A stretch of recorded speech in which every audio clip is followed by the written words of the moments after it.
Welcome to the Bajada Dialogues. Bienvenue au podcast tout le monde. Cet épisode est une présentation du Café 8 onces. C'est le temps de la pandémie. Ce n'est pas terminé. Alors, vous pouvez commander votre café en ligne au 8mdt.ca. Ça, c'est pour avoir le délicieux Café 8 onces chez vous, à la maison, pour votre machine espresso. Et puis, ils vendent de la merch aussi. Je porte un de leurs chandails featuring Gordon. Alors, oui, allez faire un tour au 8mdt.ca pour du délicieux café 8 onces. Cet épisode du podcast avec Boucar Diouf, je suis très excité. Je crois que c'est dans mes tops. C'est une rencontre très, très cool que j'ai eue avec Boucar. Ça fait longtemps que je veux lui parler. C'est Jean-Martin Hossan qui m'a donné l'idée de l'inviter au podcast il y a quelques années lorsque je l'ai reçu. Et puis, je n'ai pas été déçu. Je dirais que c'est dans mon top 3 épisodes que j'ai eu la chance d'orchestrer. Alors voilà, j'espère que vous allez aimer beaucoup. C'est vraiment une rencontre palpitante. J'ai beaucoup appris. Comme dirait Boucar, je vais me coucher moins niaiseux ce soir. Alors, sans plus tarder, je vous laisse avec cet épisode de Bajada Dialogues avec nul autre que Boucar Diouf.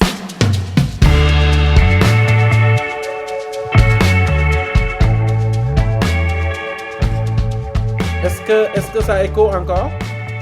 Non, c'est la perfection.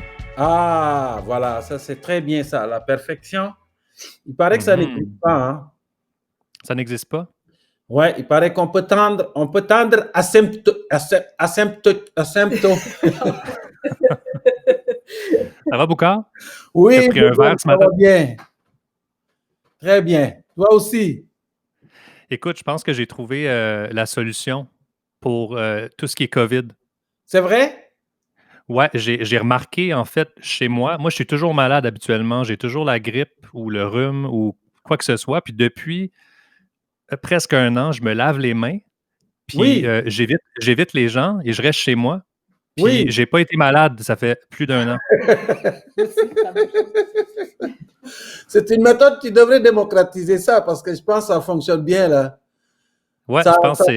Ça fonctionne, tu te laves les mains, là. Mais le problème, c'est que si tu te laves les mains tout le temps et tu ne tiens pas avec les gens, tu vas affaiblir ton système immunitaire avec le temps. Hein.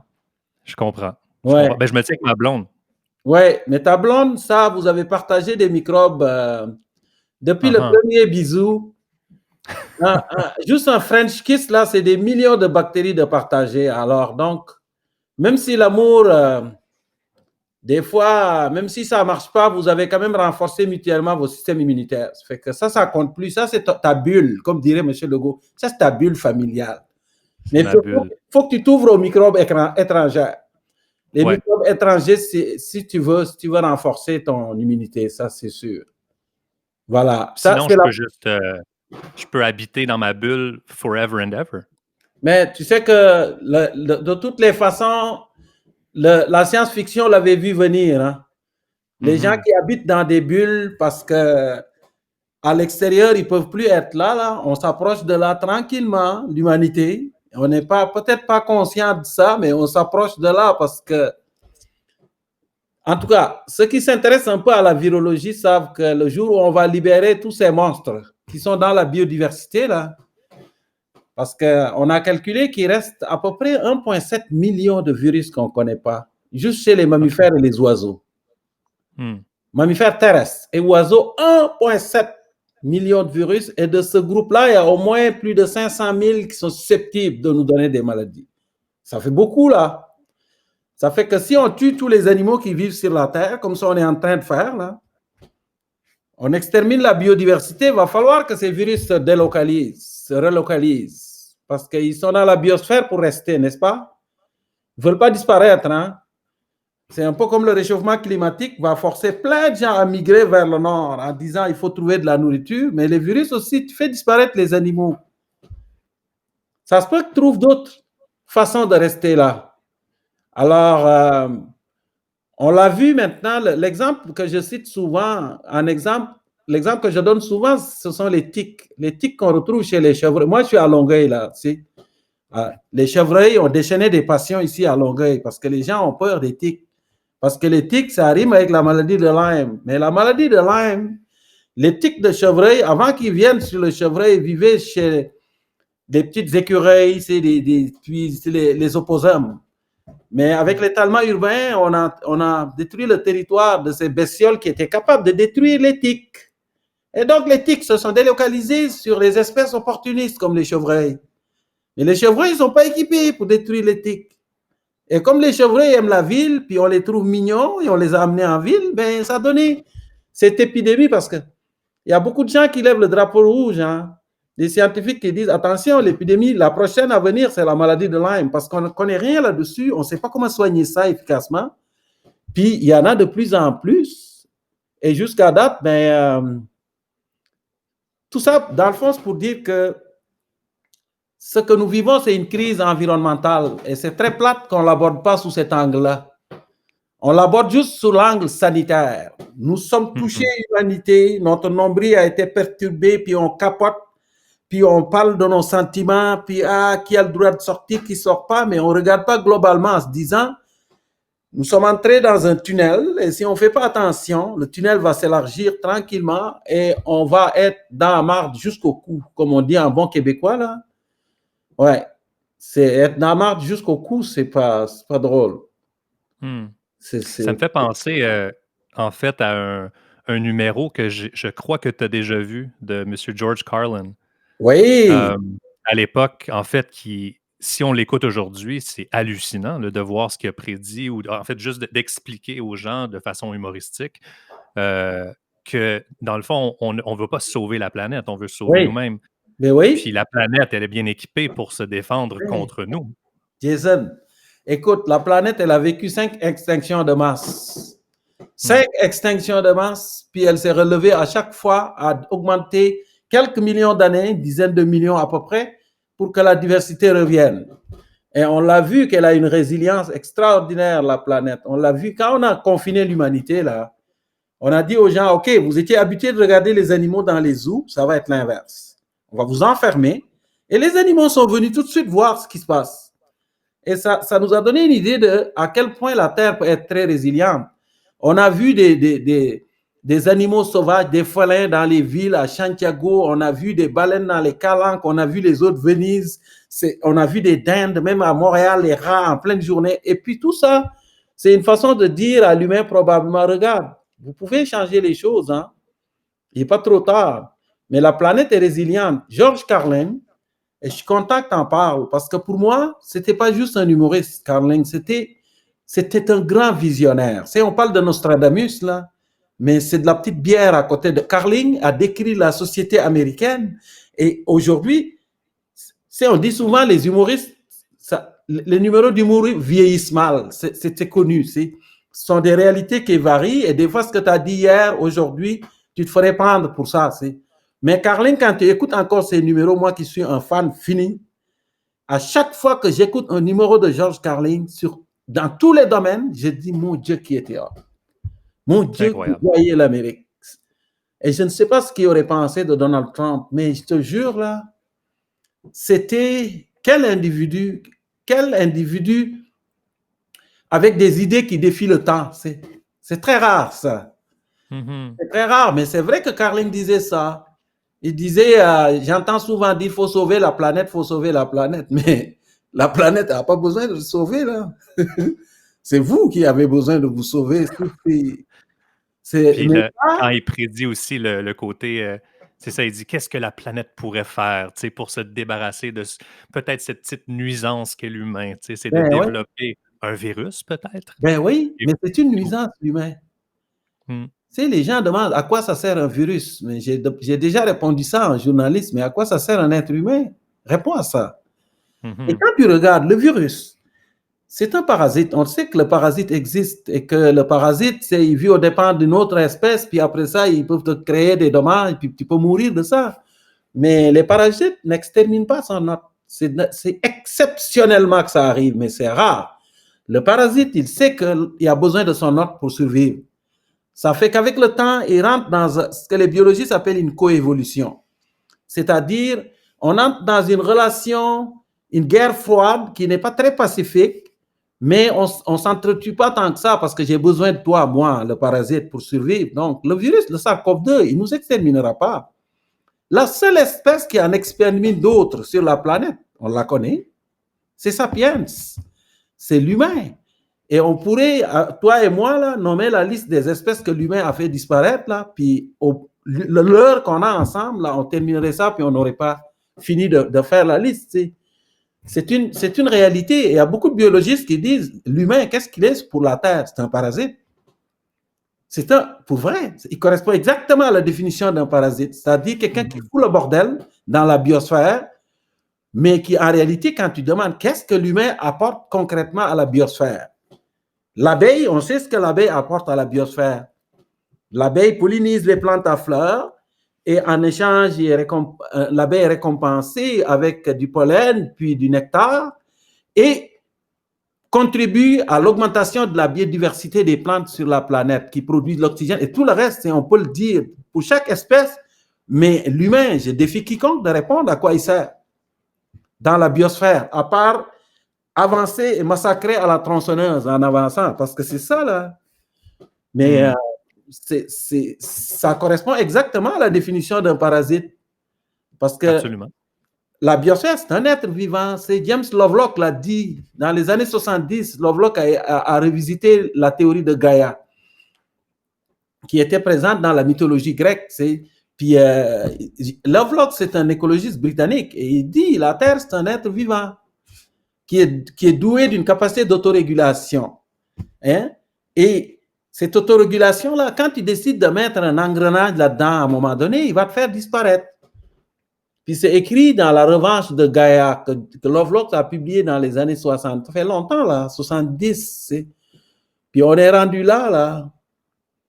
On est rendu à ce stade-là où il va falloir probablement revoir nos rapports avec la biosphère parce que ça ne peut pas continuer comme ça, malheureusement. Et quand nous arrive des...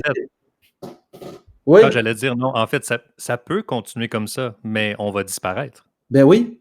C'est juste que, en fait, c'est pas très sage de croire que l'humain croit, en fait, qu'il est la finalité. Et tout ça est pour nous. C'est les religions qui lui ont dit ça. Ouais. Ouais, c'est les religions qui lui ont dit tout ça a été créé pour toi. Tu lis, il y a des passages dans la Bible. Multipliez-vous là, puis dominez les oiseaux dans le ciel, les poissons dans la mer. Je le cite mal là. Mais c'est comme si on disait, tu es l'élu de la création et tout ce qui tourne autour de toi a été créé pour toi. Juste pour toi, toi. Et pour te pousser à être encore plus égoïste, ben, c'est important, tes émotions c'est ça qui est important. On a développé une religion qui s'appelle l'humanisme, c'est-à-dire une espèce de happening où le culte des émotions et des sentiments humains, l'humanisme, là où on gagnerait à parler d'écologisme, parce qu'on n'est pas seul sur la planète. Et en réalité, on ne fabrique rien dans la biosphère, rien. On est capable de rien faire. La planète est une planète végétale. C'est ça qu'on oublie. C'est pas une planète animale. Plus de 90% de toute la biosphère, de toute la biomasse de la Terre, c'est de la biomasse végétale. Alors, si tu es arrivé sur une planète où 90% de la population a 2 têtes et toi, tu as une tête, tu ne diras pas c'est ma planète. T'sais. La planète appartient aux végétaux. Et sans les végétaux, on ne vit pas. On n'est pas capable de rien faire, les animaux. C'est les végétaux qui prennent l'oxygène de l'air, qui prennent le CO2, qui prennent les sels minéraux. C'est les végétaux qui fabriquent l'oxygène, prennent le CO2 avec les sels minéraux dans la terre et fabriquent des affaires qui nous nourrissent. C'est-à-dire des salades, des fruits, des légumes. Même quand on mange un steak, il faut remercier les végétaux parce que c'est les végétaux qui nourrissent la vache, n'est-ce pas? Donc, on est tombé sur une planète végétale. Donc, on est des artefacts là-dessus et on se dit l'aboutissement. On se croit plus important que tout le reste. Un virus, pour nous, c'est du n'importe quoi. À quoi ça sert un foutu virus? On m'avait demandé ça. Mais les virus doivent se poser la même chose. Les virus étaient là il y a au moins 3 milliards d'années. Nous autres, on a 200 000 ans d'existence. 3 milliards d'années, ils ont eu le temps d'occuper tous les recoins de la biosphère, les microbes. Hein? partout. Quand Lovelock disait que la planète est un être vivant, il avait raison. Il y a de la vie partout. Maintenant, on découvre que dans les nuages, il y a de la vie en quantité industrielle. Maintenant, on sait que quand tu fores dans le plancher océanique, sous la mer, jusqu'à 2 kilomètres, les gens ont trouvé des bactéries, de la vie. Il y en a partout. Partout, partout, partout. Et puis tout ça, ça fait partie de l'être vivant, la Terre. Et nous, on arrive, on est l'aboutissement le point culminant d'une évolution hasardeuse, parce que c'est un hasard qui fait qu'on existe. Et on est devenu des êtres tellement intelligents qu'on comprend comment on a été créé. Si? On comprend les processus par lesquels on existe aujourd'hui. On a réussi à décoder ça. Les lois, la sélection naturelle, l'évolution darwinienne. On comprend tout ça. On comprend de quoi on est fait et tout. Et notre cerveau qui est si énorme, parce qu'il est gros, notre cerveau, c'est 2% de la masse du corps. Ça consomme 20% de l'énergie. C'est une puissante machine. Et cette puissante machine-là, on se fie à elle. On dit tout ce qui arrive, on pourra la régler. C'est le solutionnisme de l'espèce humaine. On peut foutre le bordel, on va pouvoir s'adapter et régler ça. Au lieu de dire, faisons attention, on va pouvoir régler ça, on va trouver une solution. Et là, on voit qu'il y a des limites. Ah, vas-y, pardon. J'ai dit, là, on voit qu'il y a des limites. On est menacé par une bestiole invisible, là. Je ne sais même pas si c'est une bestiole, parce qu'un virus, c'est... Même chez les scientifiques, la définition être vivant ou pas n'est pas partagée. On ne voit pas, on ne sait même pas où, puis on est complètement en train de nous mettre à genoux. C'est minuscule, puis c'est pas... Puis des plus redoutables que cette bestiole, il en existe.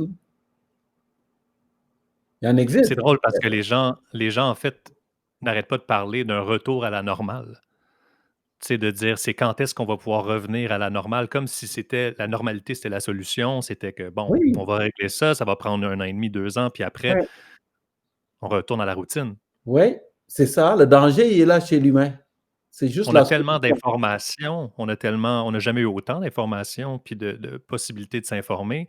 Oui. On prône on encourage en fait l'individualisme, Oui. d'essayer d'être bien. C'est magnifique de faire de la méditation, le yoga, prends soin de toi, exprime-toi avec les réseaux sociaux, ton opinion est tellement importante. Oui. Mais ensuite aussi, on encourage les gens de faire leur propre recherche. Quand ça arrive, ben, il y a beaucoup de désinformation. Énormément. Alors, c'est comme un gros... it's a big mess. Oui. Ben, je pense qu'on s'en va... Je pense que dans l'évolution de la vision de la vie, moi, je suis quelqu'un qui est un des fans de la première heure de Darwin. Depuis que l'évolution darwinienne fait partie de ma vie intimement. Je pense que c'est un des génies de la science qu'on a eu ici, qui nous a permis de comprendre les mécanismes par lesquels toute cette diversité a apparu sur la planète. Mais il y a un point sur lequel on a focusé, c'est sur la compétition, beaucoup. Parce que quand tu dis le darwinisme, on dit les espèces entrent en compétition, puis les plus mieux adaptés survivent, se reproduisent, puis les autres disparaissent. Et ça, on le regarde, l'humain est habité par le capitalisme n'est que ça de toute façon. Le capitalisme, c'est inspiré directement de ça. C'est moi, là, le plus grand mange les plus petits, puis les autres disparaissent. Mais c'est une erreur fondamentale parce que ça existe, ça fait partie de la vie, mais depuis toujours, cette façon, la compétition a été jumelée à une autre façon de faire dans la biosphère. Et celle-là, on l'a négligée. Pourquoi? Parce que c'est la façon de faire des plantes. Et les plantes ne nous ont jamais impressionnés. On les a toujours vus comme des êtres minables, enracinés. Même quand quelqu'un ne réfléchit pas, on dit il végète. Végète, c'est un légume. C'est un légume. Tu vois le mépris qu'on a pour les plantes. Et on oublie, je reviens là-dessus, la planète est une planète végétale. Ils étaient là avant nous. Les plantes à fleurs, c'est pas très vieux. Il y a 130 millions d'années, ils ont commencé à apparaître. Avant, il y en avait d'autres types de plantes, dont les fameuses plantes qui sont fossilisées, qui sont devenues les combustibles fossiles. Mais quand on regarde l'évolution des plantes, ça a emprunté un autre chemin. Les plantes à fleurs ont misé sur tout sauf l'individualisme dont tu parlais tantôt, et qui est très caractéristique de l'humain, c'est que les plantes à fleurs sont apparues il y a à peu près 150 millions d'années. C'est la moyenne. Et quand les plantes en fleurs sont apparues sur la Terre, ben, leur succès doit d'abord aux pollinisateurs. Ce sont les premiers, il y a eu des guêpes qu'on appelle les sphécidés. Les guêpes spécidées, il y a une partie des guêpes sphécidées, les sphécidés, qui sont devenus végétariens. Ils ont évolué pour devenir des végétariens, pour collaborer, parce que les guêpes, c'est des chasseurs, c'est des carnivores. Mais les sphécidés, une partie des sphécidés a évolué pour devenir des végétariens qui sont aujourd'hui les ancêtres des abeilles. OK? Les abeilles descendent d'anciennes guêpes qui mangeaient qui étaient des chasseurs. Et donc, les abeilles ont collaboré avec les plantes à fleurs. Ça, là, c'est-à-dire en échange du nectar et du pollen, vous pollinisez les fleurs et tout le monde est content. Chacun reçoit sa récompense. Voilà. Et il y a beaucoup d'autres espèces qui sont devenues pollinisatrices par la suite. Mais quand on regarde les plantes à fleurs qui n'existaient pas, il y a 200 millions d'années, elles n'existaient pratiquement pas. Aujourd'hui, occupent proche de 90% de toutes les plantes de la Terre sont des plantes à fleurs. Et c'est à cause de cette entraide, de cette relation d'entraide avec des pollinisateurs. Et donc, ça, c'est un modèle coopératif. Et ce modèle-là, on ne l'a pas emprunté, les humains. Parce que le lion nous impressionne. C'est le plus fort, les gros, le grand. Le dinosaure, gros, c'est grand. Hein? On veut toujours plus aussi. On veut toujours plus. Quand plus c'est gros, plus c'est grand, ça nous intéresse. La révolution, les plantes à fleurs sont apparues en même temps que les dinosaures étaient sur la Terre. Mais c'est une révolution extraordinaire, mais personne n'en parle. Parce que Jurassic Park, c'est plus vendeur que Jardin botanique. Tu vois ce que je veux dire? Ouais. Alors, les plantes à fleurs, c'est ça le modèle. C'est une coopérative. Et les plantes collaborent avec les pollinisateurs pour se faire polliniser. Quand tu vas dans la terre, les racines des plantes sont en symbiose avec les champignons qu'on appelle les mycorhizes. Et les mycorhizes s'associent avec les bactéries dans la terre pour collaborer avec les racines des plantes. Les mycorhizes déplacent les bactéries avec leur mycélium, ce qu'on appelle les filaments de champignons. Les bactéries aident les mycorhizes à solubiliser les minéraux dans le sol. Les mycorhizes acheminent la nourriture aux plantes, augmentent leur teneur en eau, les approvisionnent en eau, les aident à lutter contre les maladies. Et les plantes amènent tout ça en haut, ils font la photosynthèse, fabriquent des sucres, récompensent tout le monde en bas, jusqu'à un tiers des sucres fabriqués en haut, ils l'envoient en bas pour récompenser leurs partenaires. Ça, c'est dans le sol. Dans les fleurs, les pollinisateurs sont récompensés pour faire la sexualité, pour être comment on pourrait dire ça là, c'est les entremetteurs pour la sexualité des plantes. Et une fois que les plantes ont une graine qui doit être dispersée dans la biosphère, au cours de l'évolution, les plantes ont développé les fruits. Un fruit, ça ne sert à rien à la plante. C'est juste un cadeau. La graine, oui. La graine, c'est un bébé qui dort avec son lunch, tu sais. Puis après ça, tu le mets dans la tête, t'arroses, il sort. Mais le fruit autour, la plante les fabrique au cours de l'évolution pour dire, voici un cadeau offert à celui qui prendra ça pour aller semer ma graine plus loin. Wow. Donc, le noyau d'une mangue va pousser, mais la mangue autour, c'est juste une récompense. Et tu verras que les plantes sont tellement intelligentes que quand la graine n'est pas prête, le fruit n'est pas comestible. Le fruit va être acide, astringent, mais quand les graines de la fraise sont prêtes, la fraise devient rouge pour attirer les oiseaux, les mammifères aussi. Et le sucre apparaît puis il dit manger. Et c'est comme ça que les plantes ont réussi à se déplacer sans bouger.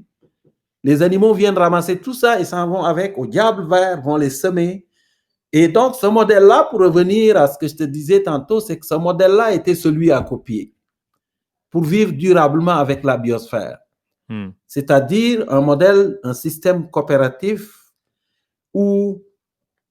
mais l'engouement de l'humain pour la compétition, parce que sa compétition existe aussi, c'est la vérité, il ne faut pas le nier, mais l'engouement pour ça nous a poussé vers toujours plus gros, toujours plus pour moi, toujours juste pour moi.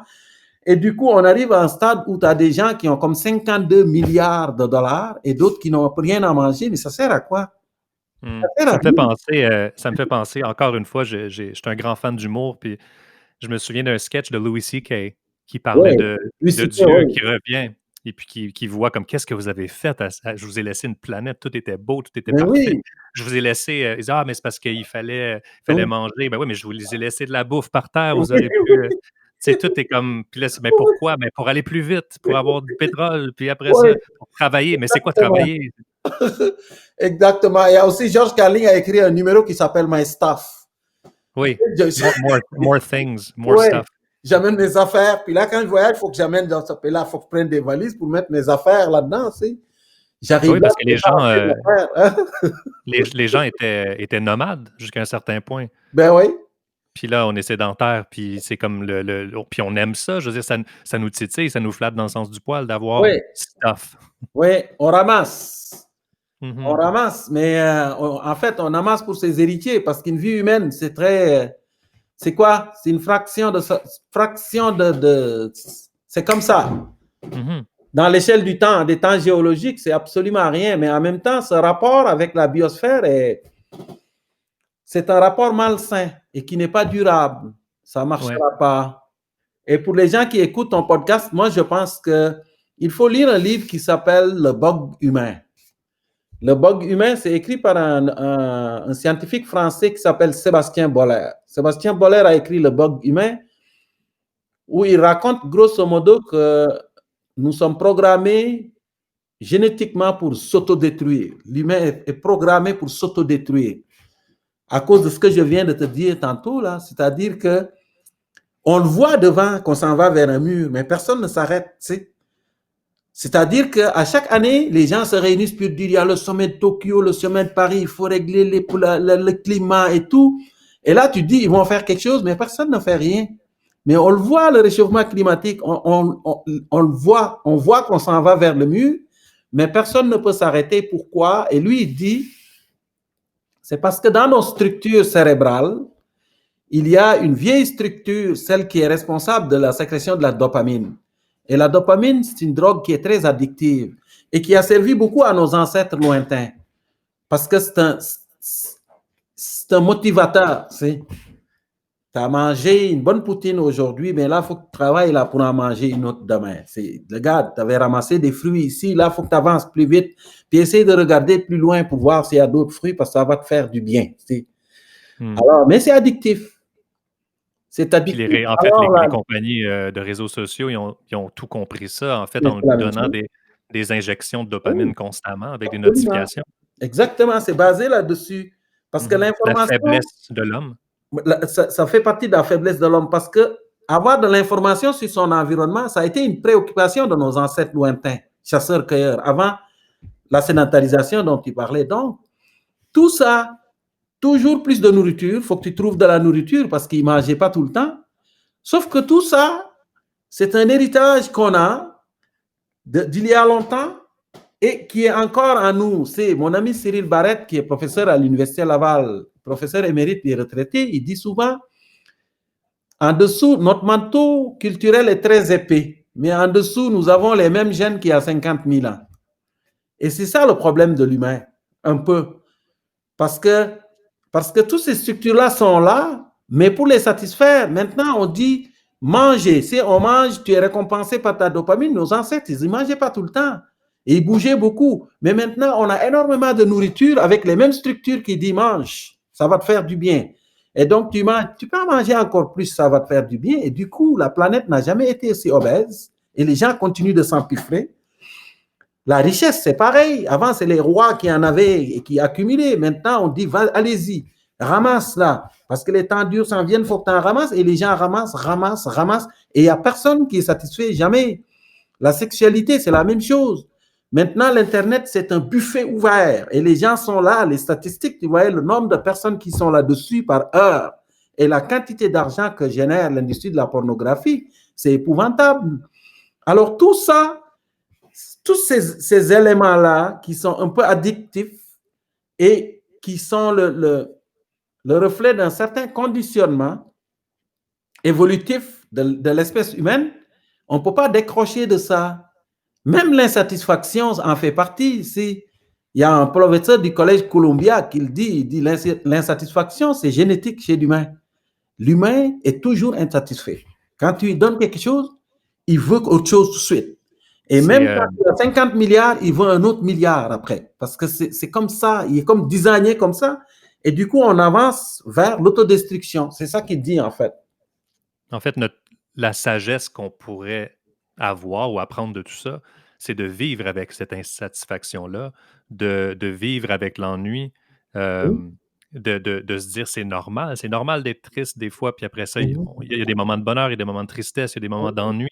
Puis je crois personnellement que la méditation, c'est un peu ça que ça nous enseigne. Exactement. C'est exactement, quand tu vas lire Sébastien Boller, dans le dernier chapitre, il parle de ça.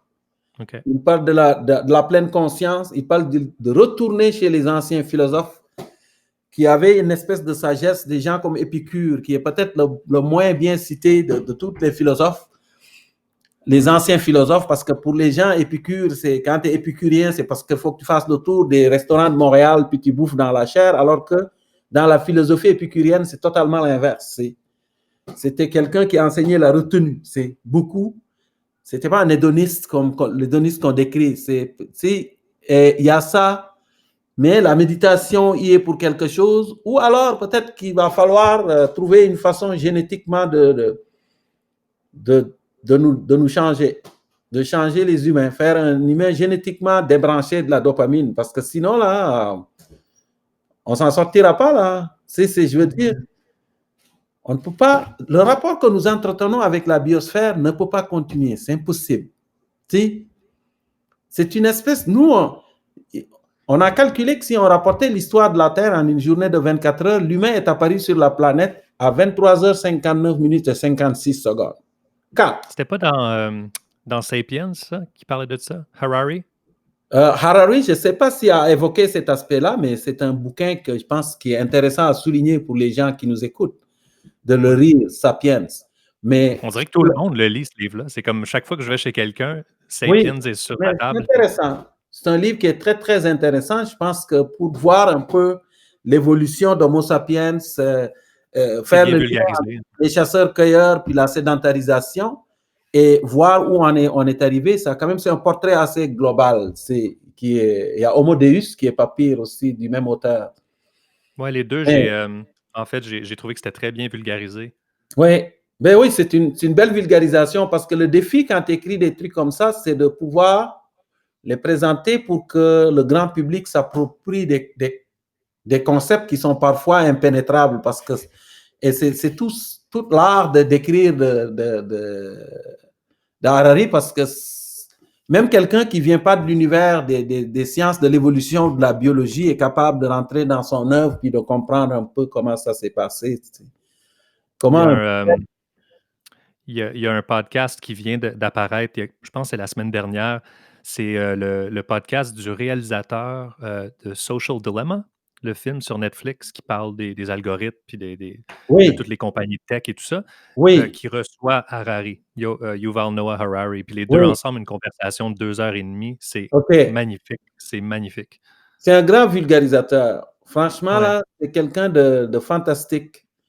Ben, lui, il a touché, parce qu'il y a des gens comme ça qui réussissent à trouver un sujet, à toucher un sujet qui intéresse des gens et ça fait une explosion. C'est comme il y a quelques années, le biologiste allemand avait écrit aussi sur les arbres. C'est la conscience, je ne sais pas comment s'appelait le titre du livre, je l'ai ici, là, l'intelligence des arbres ou quelque chose comme ça, là, qui avait été traduit partout sur la planète.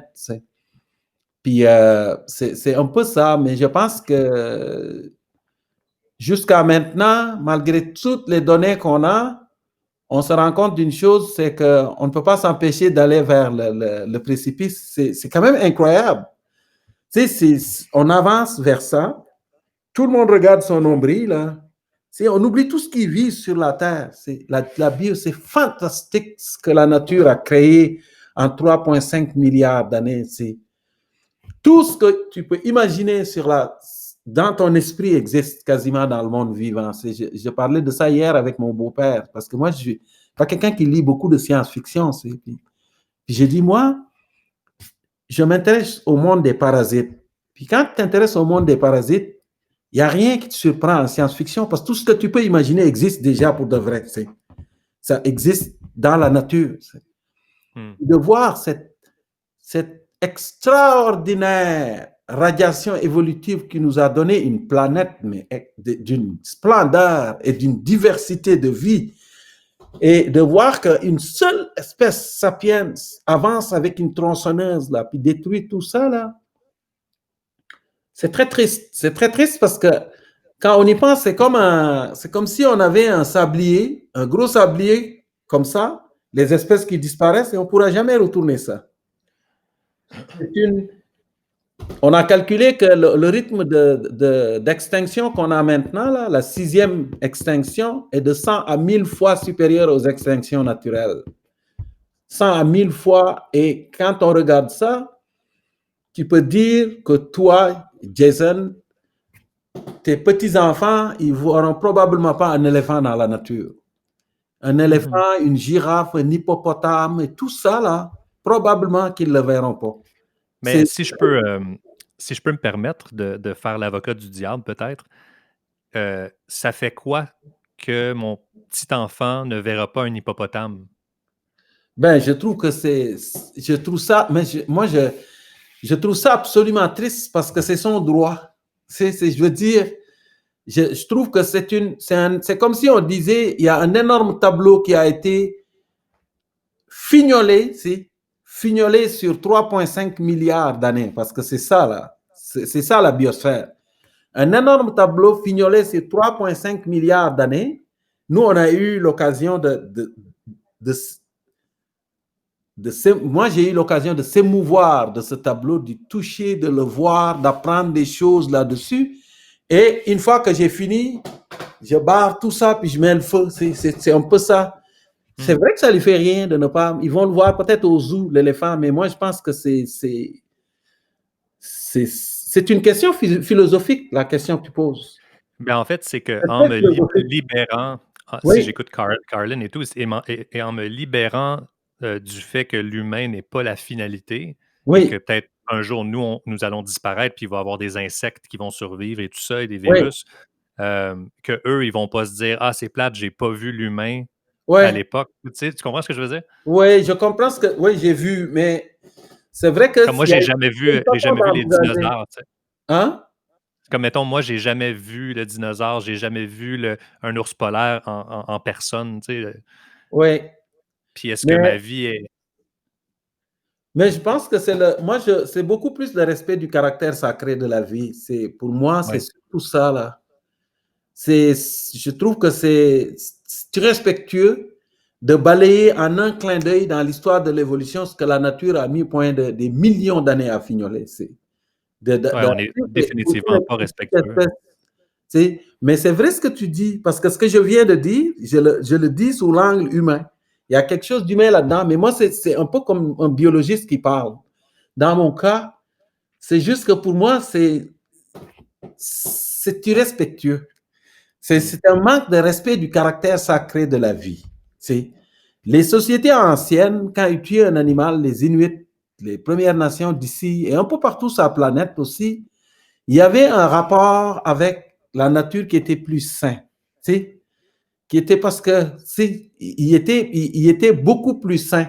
Je lisais dans une revue d'histoire, j'ai oublié le nom de la tribu, mais qui vit dans l'Amazonie, où c'était une espèce quasiment à la frontière entre l'animal et l'humain n'existait pas. C'était des cousins, les animaux, et les plantes faisaient partie de la famille de telle sorte que quand une femme avait oublié de transplanter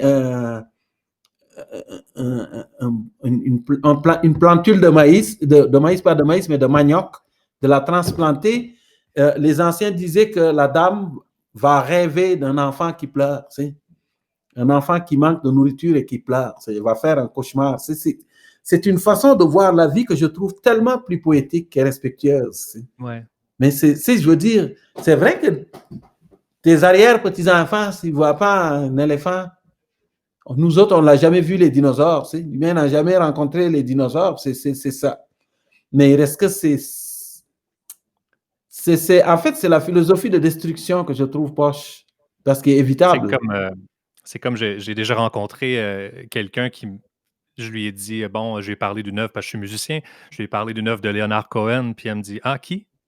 Ou Oui, Jimi Hendrix. Hein? ouais, Pardon? Tu sais, quand il n'a jamais entendu Jimi Hendrix. oui, c'est vrai.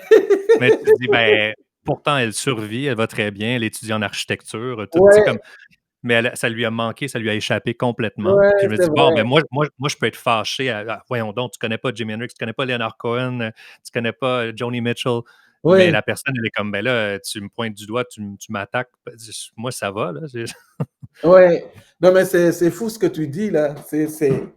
C'est fantastique. Ça m'est arrivé, tu sais, quand j'ai commencé à animer des Kiwis et des hommes avec Francis, un jour, ils ont fait une chronique sur les Beatles. Tu sais. Hmm. Mais moi, j'arrivais de la savane africaine. C'est les Beatles d'un nom, je connaissais un peu, mais je ne savais pas ce que faisaient les Beatles. Tu sais. Puis à un moment donné, ils écoutent une tune là-dedans, puis sont en train de s'émouvoir. Tu sais.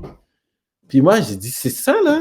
Mais ça, pour moi, c'est tellement ordinaire, là. C'est n'importe quoi, tu sais. Puis pour moi c'est ça, tu sais. Pour moi, écoutant ça, ça ne me fait pas fait un pli. Et du coup, Toi, les tu gens, voulais dire, hein? mais parle-moi de Fela Kuti. Tu sais.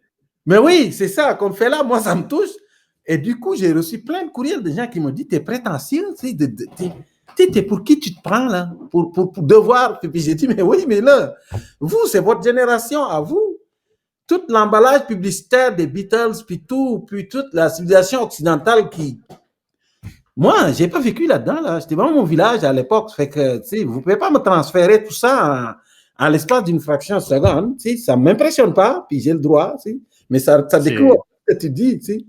C'est une question de perspective aussi. Tu sais, on parle, mettons, si je regarde dans le micro l'importance des Beatles, par exemple, face à la musique, l'industrie du disque, tout ce qu'ils ont fait, qu'ils ont innové, en fait, dans les mélodies, les suites Oui, d'accords et tout ça.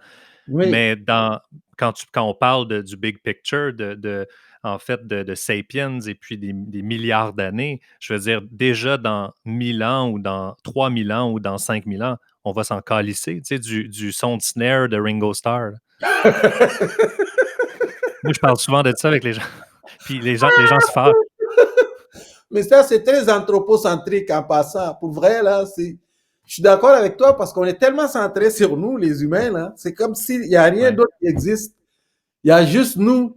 Mais on ne les a pas inventés, ça. La nature connaissait la musique bien avant qu'on soit ici. Je veux dire, regarde, écoute, puis tu vas voir. Écoute, regarde le paradisier, là.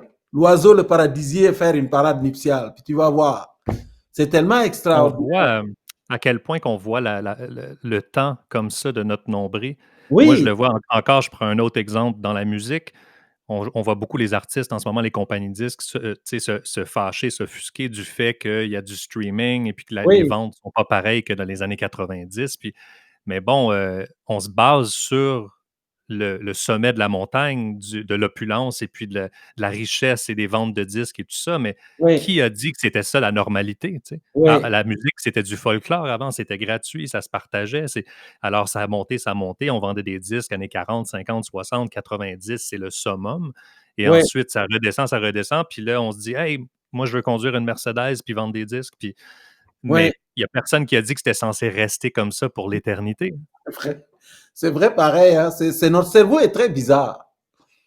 Le cerveau Absolument. humain, hein, c'est à la fois très complexe et très bizarre, en fait. En fait, je pense que c'est notre force et notre faiblesse. C'est tout ça. Parce qu'on est Hmm. très fort. Il ne faut pas se. C'est quand tu regardes ce qu'on est capable de faire, les humains, là, en une fraction. L'Homo sapiens, ça a 200 000 ans, pas plus. Si. Sapiens, regarde ce que Sapiens a fait. Les oiseaux, là, inventer l'aile pour voler. La nature a mis combien de millions d'années à le faire? L'aile des oiseaux, là. Depuis l'archéoptérix, là, jusqu'à ce qu'on invente des ailes qui permettent d'occuper la niche écologique en haut, là. La nature a mis des millions d'années, des dizaines de millions d'années à inventer les ailes. L'humain l'a fait comme ça. Il a inventé Hmm. un avion, il est rentré là-dedans. Puis il s'en va. Hein? Regarde le sous-marin, c'est les baleines. Les baleines ont fait un aller-retour des mammifères. C'est des mammifères terrestres qui sont retournés dans la mer. Et tu regardes les baleines, nous, on a le sous-marin, on l'invente. L'humain, c'est un animal d'une. C'est une drôle de bibite. Moi, j'aurais aimé voir comment nous observe, mettons, une araignée ici. Comment l'araignée regarde l'espèce humaine? Ce serait parce qu'on aurait une vision plus juste de ce qu'on est. C'est une vision plus juste, c'est parce que c'est une...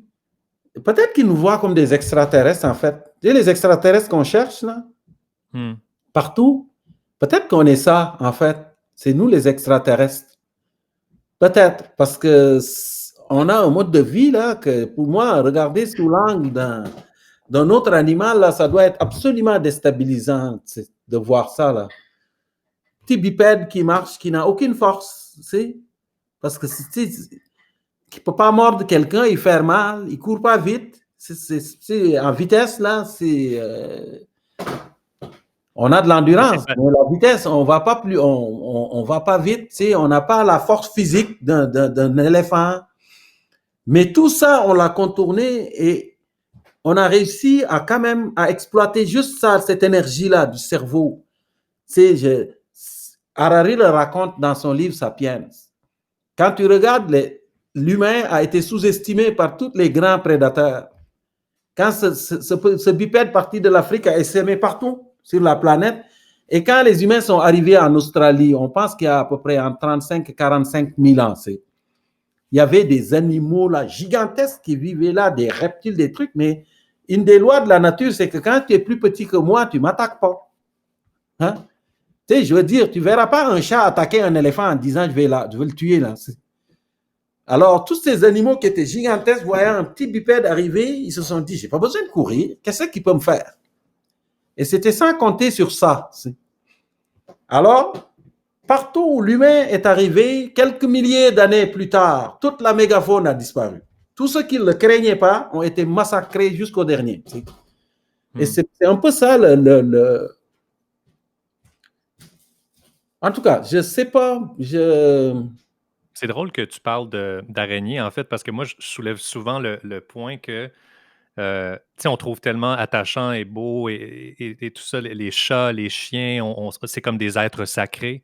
Oui. Puis, alors que, puis on trouve ça donc cute, on partage des photos, on regarde sur Internet des heures de contenu de chats. Oui. Et puis, on s'attarde très peu à regarder la création de l'araignée, cette architecture de la toile, comment que c'est beau. Si tu t'attardes et tu te rapproches un peu, puis on balaie ça de la main d'une shot parce qu'on veut poser une nouvelle étagère. Puis c'est tellement injuste quand on y pense. À quel point que pourquoi la fourmi est insignifiante, mais le chat, il est tellement majestueux.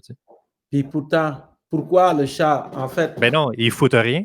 Non, rien, mais il a su manipuler l'espèce humaine. C'est Konrad Lorenz, qui est un biologiste autrichien, qui est le père un peu de l'éthologie comportementale, devenue l'éthologie un peu.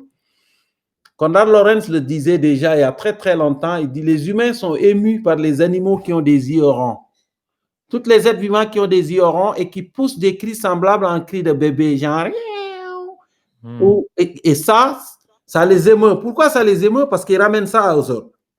Ils ramènent ça au bébé humain et le chat et le blanchon de phoque répondent exactement à ça. Parce que regarde comment les artistes de cette planète capotent sur le blanchon. Le phoque adulte, il n'en a rien à foutre. Mais le blanchon, qui est tout touffu là, avec sa fourrure blanche et ses gros yeux ronds qui pleurent tout le temps, tu sais, ça les fait capoter. Mais quand tu regardes le blanchon, le chat, le chiot, c'est la même affaire. Et le succès des chats sur l'Internet, ça s'explique juste par ça. Tu sais. Ça nous émeut parce que ça nous rappelle le bébé humain. Tu sais.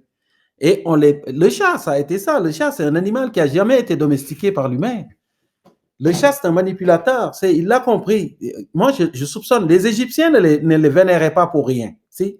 Le chat était un dieu en Égypte qui drainait des centaines de milliers de pèlerins à Bubastis. Les gens venaient là pour prier les chats. Tu sais. Des temples où des gens étaient là pour les entretenir. Et j'ai l'impression qu'il a compris comment manipuler l'espèce humaine, c'est de lui dire « je t'emmerde ». Je t'emmerde, ça veut dire que c'est comme si le chat avait compris que la loi fondamentale qui permet de contrôler l'humain, c'est « fuis-moi, je te suis, et suis-moi, je te fuis ». C'est pas de moi, j'ai déjà entendu ça quelque part ailleurs, mais c'est ça. C'est que le chat, il dit à l'humain, je t'en donnais juste, mais compte pas sur moi pour être à tes genoux comme fait le chien, là. Jamais. Je t'emmerde. Je t'emmerde aujourd'hui et demain, OK? Je mange et tu me touches quand ça me tente. Mais ça ne me tente pas, tu ne me touches pas. Mais il n'a jamais été domestiqué, le chat. Et il dit à l'être humain, si tu me lâches, je m'en vais dans la nature. Je suis capable de chasser encore, là. Je ne suis pas ton chihuahua que tu laisses dehors, puis tu ne pourras pas attraper une souris, d'accord? Moi, je m'en vais dans la nature parce que je n'ai jamais été dominé. C'est toi qui m'as demandé de venir chez toi. Tu as commencé à cultiver les céréales, à avoir des greniers. Les rats et les souris sont mis à manger tes greniers. Tu m'as vu arriver un jour dans ta maison. Tu m'as trouvé jolie, mais tu m'as surtout trouvé efficace pour tuer la vermine et tu m'as gardé. Mais moi, je ne t'ai jamais demandé de rester chez toi. Tu m'as gardé parce que tu avais de l'intérêt dans ce que je faisais, n'est-ce pas? Et c'est comme ça que le chat est arrivé chez les humains. Il n'a jamais été adopté, contrairement au chien. Le chien, l'homme, il l'a désiré. Il a aimé le loup. Il a été en admiration avec les capacités des loups quand venait le temps de chasser. Leur vitesse, leur force de travail en équipe, leur odorat, tout ça. Et il l'a trouvé tellement fantastique qu'il a dit, je veux l'avoir à la maison. Donc, ils ont adopté le loup, ils l'ont amené et ils l'ont décliné en des centaines de bâtards différents. Avec le temps, le chat, mais il n'a pas été. Puis, il est encore capable. Les rares animaux domestiques que tu lâcherais dans la nature, puis ils retrouvent la liberté, aujourd'hui, c'est le cheval et le chat, les deux. Le cheval et le chat sont capables, et les chevaux, c'est pas toutes, là, parce qu'il y en a là-dedans, je pense qu'ils ne pourront plus, là. Mais les chats, tu les déposes dehors, ils s'en vont, c'est. Mais je pense que il y a un autre bouquin que je pense qui serait intéressant pour les gens qui nous écoutent. Lisez un bouquin qui s'appelle Un lion sur mon canapé. Il y a Le lion sur mon canapé que je trouve intéressant comme une dame qui a écrit sur le chat pour dire le véritable roi des animaux. C'est que l'humain aime la grosseur et la grandeur. Les félins, pour lui, le roi, c'est le lion. Parce que pourquoi? On en a parlé au début de la rencontre. C'est que le lion symbolise la royauté. Et l'humain, il veut être roi de tous les rois. Et le lion, avec sa crinière en forme de soleil, le lion mâle, ils ont été exterminés pour ça. Mais la dame qui a écrit ce bouquin, elle dit, mais attention, le véritable roi, c'est pas le lion. Regardez, tous les jours, il naît sur la planète plus de chats qu'il ne reste de lions sur la planète au complet, à l'état sauvage. Et donc, le véritable roi des félins, vous ne cherchez pas où il est vraiment. Un roi, il s'assoit, il ne fait rien. Et il se fait entretenir. Et ça, c'est la définition du minou. C'est plus lui le roi que le lion. J'en ai un chat et je t'accorde, c'est très, très juste. Ah non, c'est des animaux fantastiques, ça, il faut le reconnaître. Il ne m'a pas aidé du tout à faire le podcast aujourd'hui. Il est couché là, il ne fait rien, il se lèche. Mais il ne dérange pas. Il ne te dérange pas, contrairement au chien. Absolument. Il bouge partout. Le chat, c'est une sculpture vivante. C'est pour ça que les romantiques l'ont aimé tout de suite. Et l'ont réadopté parce qu'il a passé par plein de stades. Il y a des fois où les humains ne l'ont pas aimé. Ils l'ont sacré dehors. Puis à un moment donné, il y a beaucoup d'historiens qui disent quand la peste bubonique est arrivée en Europe, puis les gens se sont rendus compte que ceux qui avaient des chats avaient moins de chances d'attraper la peste. Parce que les Européens ont dit, bon, finalement, il n'était pas si pire, Minou, même si on pensait qu'il était un allié de... Parce que l'Église n'aimait pas les chats. L'Église catholique, je ne sais pas qu'est-ce qui n'a pas fait vivre les chats, et surtout les chats noirs. Mais à un moment donné, ils ont décidé d'aller chercher les chats pour s'occuper de la vermine. Quand les poisons sont arrivés, puis ils n'avaient plus besoin du chat, ils ont dit, OK, on n'a plus besoin de toi encore. Mais il était toujours dans les environs. Mais sa beauté qui l'a sauvé, c'est les romantiques, surtout dans l'Angleterre victorienne, qui ont décidé que le chat était une sculpture vivante. Et tranquillement, il est réapparu chez les humains et il est resté. Est-ce que les Chinois auraient compris quelque chose lorsqu'ils mangent des chats et des chiens? Ben, on le doit. Ben, c'est pas plus sacré qu'un cochon. Qui décide que la limite se trouve là dans ce qu'on doit manger, ce qu'on ne doit pas manger? Ça, c'est une vision occidentalocentrique de la vie. Exact. Parce qu'il y a des gens pour qui manger une vache, les Indiens, les hindous, ils ne mangent pas la vache, puis ils ne viennent pas dire aux gens, vous ne pouvez pas tuer les bœufs, là. Je veux dire, c'est juste que c'est tellement humanisé dans notre esprit, un chat, que dès qu'à un moment donné, il y avait une image d'un camion rempli de chats dans une région en Chine, là, destiné à la nourriture, et ça créait, tu sais, les gens capotaient ici. Mais regarde, c'est ça, là. Il y a des gens pour qui le lapin, c'est un animal domestique aussi, là. Ben oui. Il y a des gens La, pour qui le cochon, c'est un animal domestique. Mais cette façon la de... tortue. Hein? La tortue. Oui, la tortue. Le chien, je veux dire, si on commence ça, on arrête ça où, là? Je comprends la sensibilité des gens, mais en même temps, si on regarde ça En fait, froidement, la sensibilité des gens est irrationnelle. mais non, c'est irrationnel. Ouais. Parce que c'est collé sur leurs émotions à eux. En fait, c'est leur émotion, ce que ça leur procure à eux, là, c'est ça qui les dérange, tu sais. Ouais. Et en même temps, je veux dire, les autres animaux aussi, hein. La souffrance animale, ça existe. Je veux dire, c'est pendant longtemps, on l'a ignoré. Puis aujourd'hui, on a beau reprocher aux animalistes d'être un peu extrêmes, mais c'est la vérité aussi. C'est qu'on ne peut pas continuer à faire comme on faisait dans les télévisions françaises à l'époque. Là, tu ouvrais, puis on prenait une anguille, puis on tirait sur la peau. Anguille vivante, l'animal faisait ça. On prenait le poisson, tchac, des trucs. Puis maintenant, ben, les gens disent, ah, attends, là, c'est parce que vous êtes tellement intelligent que vous avez décidé que tout le reste, là, c'était pas intelligent. Mais c'est pas vrai, là. C'est pas vrai. Les animaux ont leur forme d'intelligence qui est différente de la nôtre. Et de penser qu'ils n'ont pas de souffrance, ça a été un épouvantable passage. Parce que pour moi, manger un animal, mais de faire souffrir l'animal, c'est ça qui est horrible. Il y a définitivement un problème, j'imagine. En fait, j'essaie tout le temps de dire je ne le sais pas au lieu d'établir une vérité absolue.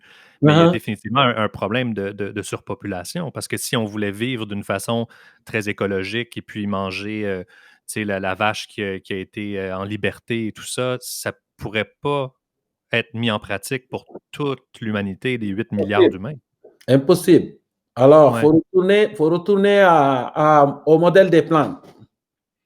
Faut retourner au modèle des plantes. Moi, je dis souvent, tu sais, souvent les militants véganes, quand ils donnent des exemples, ils donnent toujours l'exemple de si on mangeait tous comme des Américains, ça nous prendrait 5 planètes pour vivre. Mais il y a un exemple qui est encore plus fantastique que ça, c'est l'exemple des abeilles dont je t'ai parlé, Jason. C'est l'exemple des abeilles qui est abordé dans un bouquin fantastique qui s'appelle Le Triomphe des graines. C'est Thor Hansen. Le Triomphe des graines. Puis, non, c'est pas Le Triomphe des graines. Thor Hansen a écrit 2 bouquins. Il y a un qui s'appelle Le Triomphe des graines et l'autre qui s'appelle Abeille, la dernière danse. Okay. Et c'est dans Abeille, la dernière danse que se trouve cet exemple. C'est de dire, l'exemple le plus extraordinaire, c'est de dire, et si on imitait les guêpes qui ont donné naissance aux abeilles, notre coexistence avec la biosphère aurait été beaucoup plus harmonieuse. C'est-à-dire qu'on n'a pas besoin de tous devenir des véganes, mais le fait de devenir végane fait partie de la solution. Devenir végétarien fait partie de la solution. Devenir flexitarien fait partie de la solution. Baisser sa consommation de viande fait partie de la solution, n'est-ce pas? Donc, et je pense que les abeilles sont là. Les abeilles, c'était des Phécidés guêpes qui sont devenues abeilles végétariennes, n'est-ce pas? Et qui ont collaboré avec les plantes. Et au cours de l'évolution, sur 150 millions d'années, aujourd'hui, les plantes à fleurs qui ont opté pour ça font 80% de toutes les plantes de la Terre. Donc, c'est un succès quand même. Et les abeilles devenues végétariennes, il y a 3 fois plus d'espèces d'abeilles que d'espèces de guêpes qui sont leurs ancêtres, tu vois.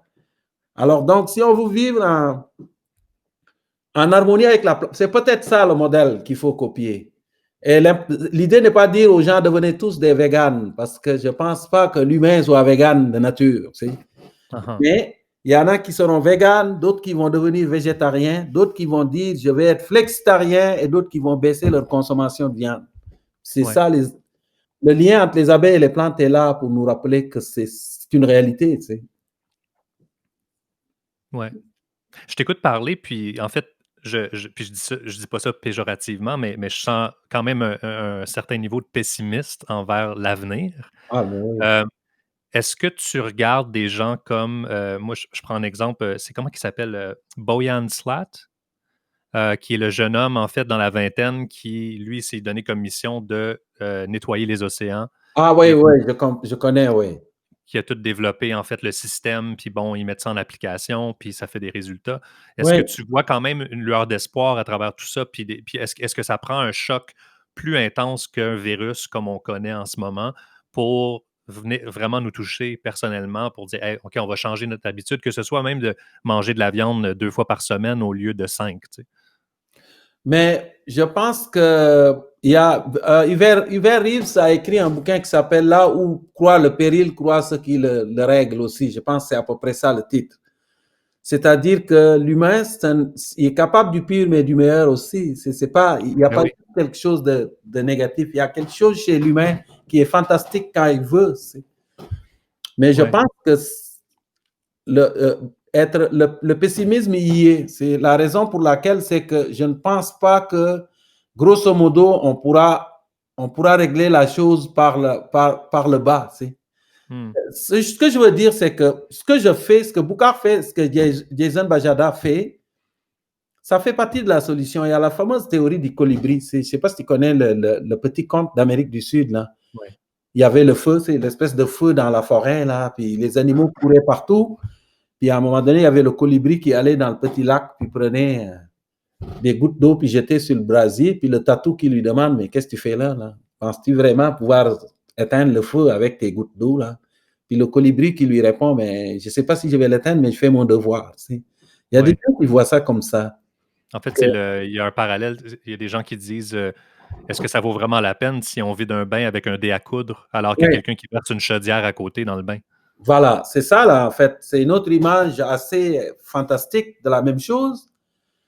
Mais je crois que ça fait partie de la solution. Mais j'ai l'impression que ça prend une volonté plus grosse que ça. C'est important. C'est pour moi, nettoyer les océans, c'est important. Et je trouve l'initiative fantastique que j'ai vue, la machine pour ramasser les affaires, là. Mais en même temps, si les États n'osent pas dire le plastique à usage unique, c'est fini, là. Hmm. Hein? Tu fais juste sortir le plastique, les gens vont prendre, le recycler, puis à un moment donné, tu vas le voir revenir, là, puis retourner dans les océans. C'est un peu ça qui est plate. C'est que pour moi, c'est une volonté politique par le haut sera importante, une grande volonté politique, pas juste une volonté théorique. Parce qu'on le voit dans tous les sommets sur le climat, la biodiversité. Chaque fois que je vois un sommet comme ça, là, je suis assis chez moi puis je dis bullshit, bullshit, bullshit. C'est plate, mais c'est vrai. C'est vrai parce que les gens partent, ils reviennent puis ils disent bon, là, comment on va faire pour mettre à point, pour mettre en application ce qu'on a promis alors que les élections sont dans 2 ans. Et pour faire élire, il faut qu'on ait une croissance économique. Et pour croître économiquement, il va falloir qu'on fasse une croix sur ce qu'on a promis de l'autre bord. Hein? Et c'est partout ailleurs, c'est comme ça.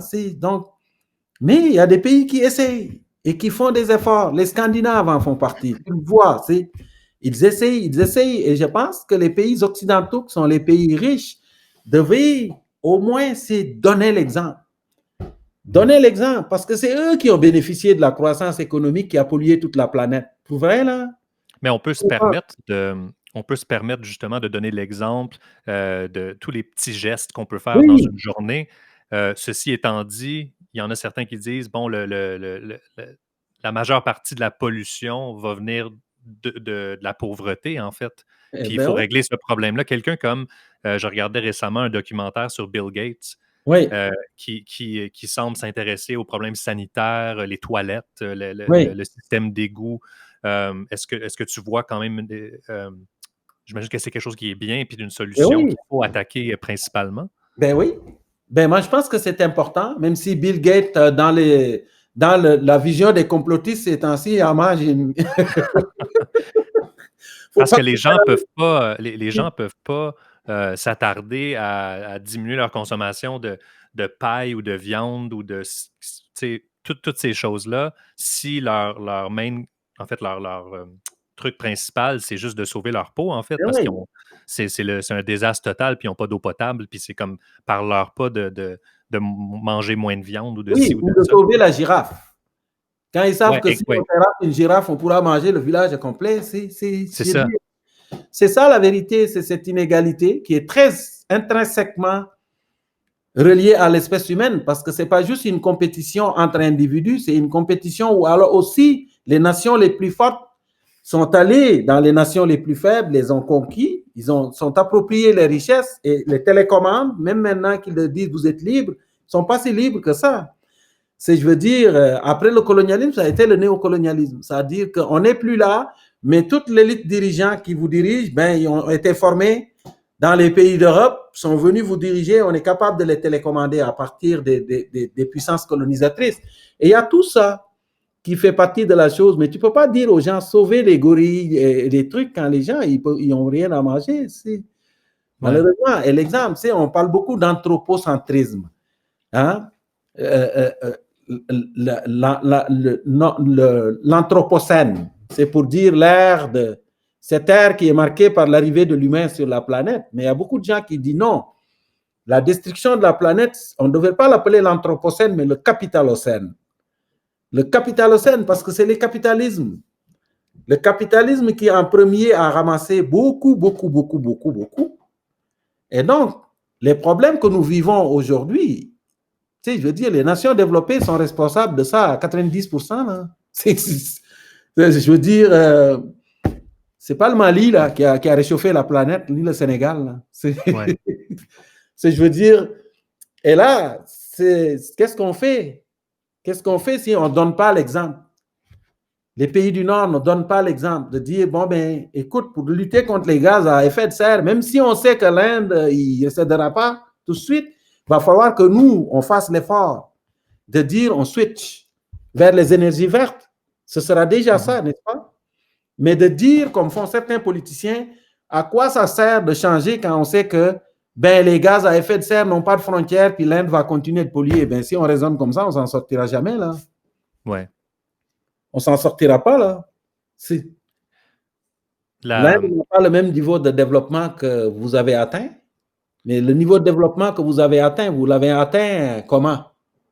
Tu me fais penser, en fait, la raison pour laquelle on se parle en ce moment, c'est la personne qui m'a donné l'idée il y a quelques années, c'était Jean-Martin Hossan. Oui. Que j'ai reçu au podcast, qui est un très bon ami à moi. Puis il a dit, tu devrais parler à Boucard. Puis on parlait c'est un autre sujet complètement, mais on parlait de souveraineté du Québec, puis on parlait de politique. Oui. Puis il a sorti ton nom en disant il dit, pour moi, il dit, la personne qui pourrait être la meilleure à rassembler les gens, que ce soit autour d'une idée pour sauver la planète ou l'humain ou quoi, comment on veut appeler ça, ou un projet de société ou quoi que ce soit, d'inspirer les gens. Tant qu'à moi, c'est Boucard Diouf. Puis ça m'a comme... C'est donc ben fin. Est-ce que c'est quelque chose que tu envisages un jour de te lancer en politique? Ben, pas pour maintenant, honnêtement, là, parce que moi, je pense qu'il y a deux façons de faire les choses. Moi, j'essaye du mieux que je peux de lancer des idées dans la population, d'essayer de rencontrer les jeunes, d'essayer de semer des trucs par les livres que j'écris aussi, qu'ils lisent. Ouais. Mais pour l'action politique, je ne suis pas prêt pour ça présentement. Puis je pense que l'action politique, c'est très dur pour quelqu'un comme moi parce que ça fait longtemps que j'écris. Hein. Ça fait 9 ans que j'écris dans la presse des positions, ce qui fait que tu ouvres des zones de vulnérabilité partout, que tu laisses des traces partout dans la presse qui font qu'un jour, quand tu décides de rentrer en politique, les gens vont aller sur Google et ils vont sortir toutes les espèces d'incohérences. Ils vont oublier que l'humain n'est pas un individu parfait, qui évolue avec le temps et dont les idées évoluent avec le temps. Alors moi, je ne suis pas prêt. Pour le moment, je ne suis pas prêt à ça, mais il reste que ce qui se passe m'intéresse. Ça m'intéresse à tous les niveaux et j'essaye de participer du mieux que je peux dans le discours.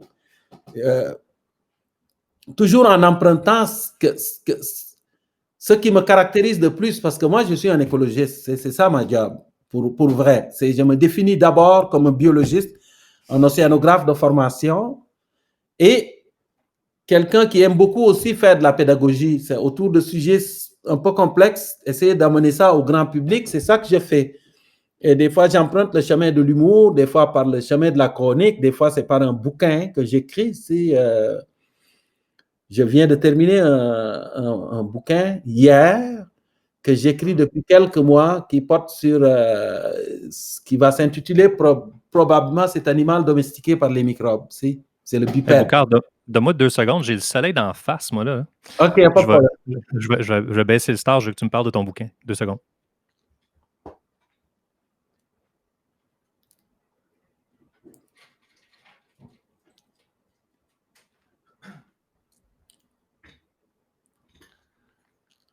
Pardon.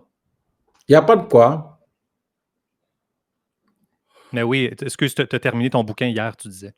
Mais c'est un bouquin qui porte... Un jour, j'ai entendu un biologiste dire l'humain est un animal domestiqué par les bactéries pour voyager, mais il ne le sait pas. Puis depuis le confinement, là, l'univers microbien m'habite beaucoup. Moi, quand j'étais jeune, j'ai attrapé la polio.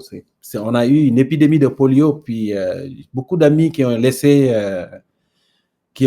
certains ont crevé. J'ai une sœur qui a perdu l'usage de ses 2 jambes. J'ai perdu un frère là-dedans.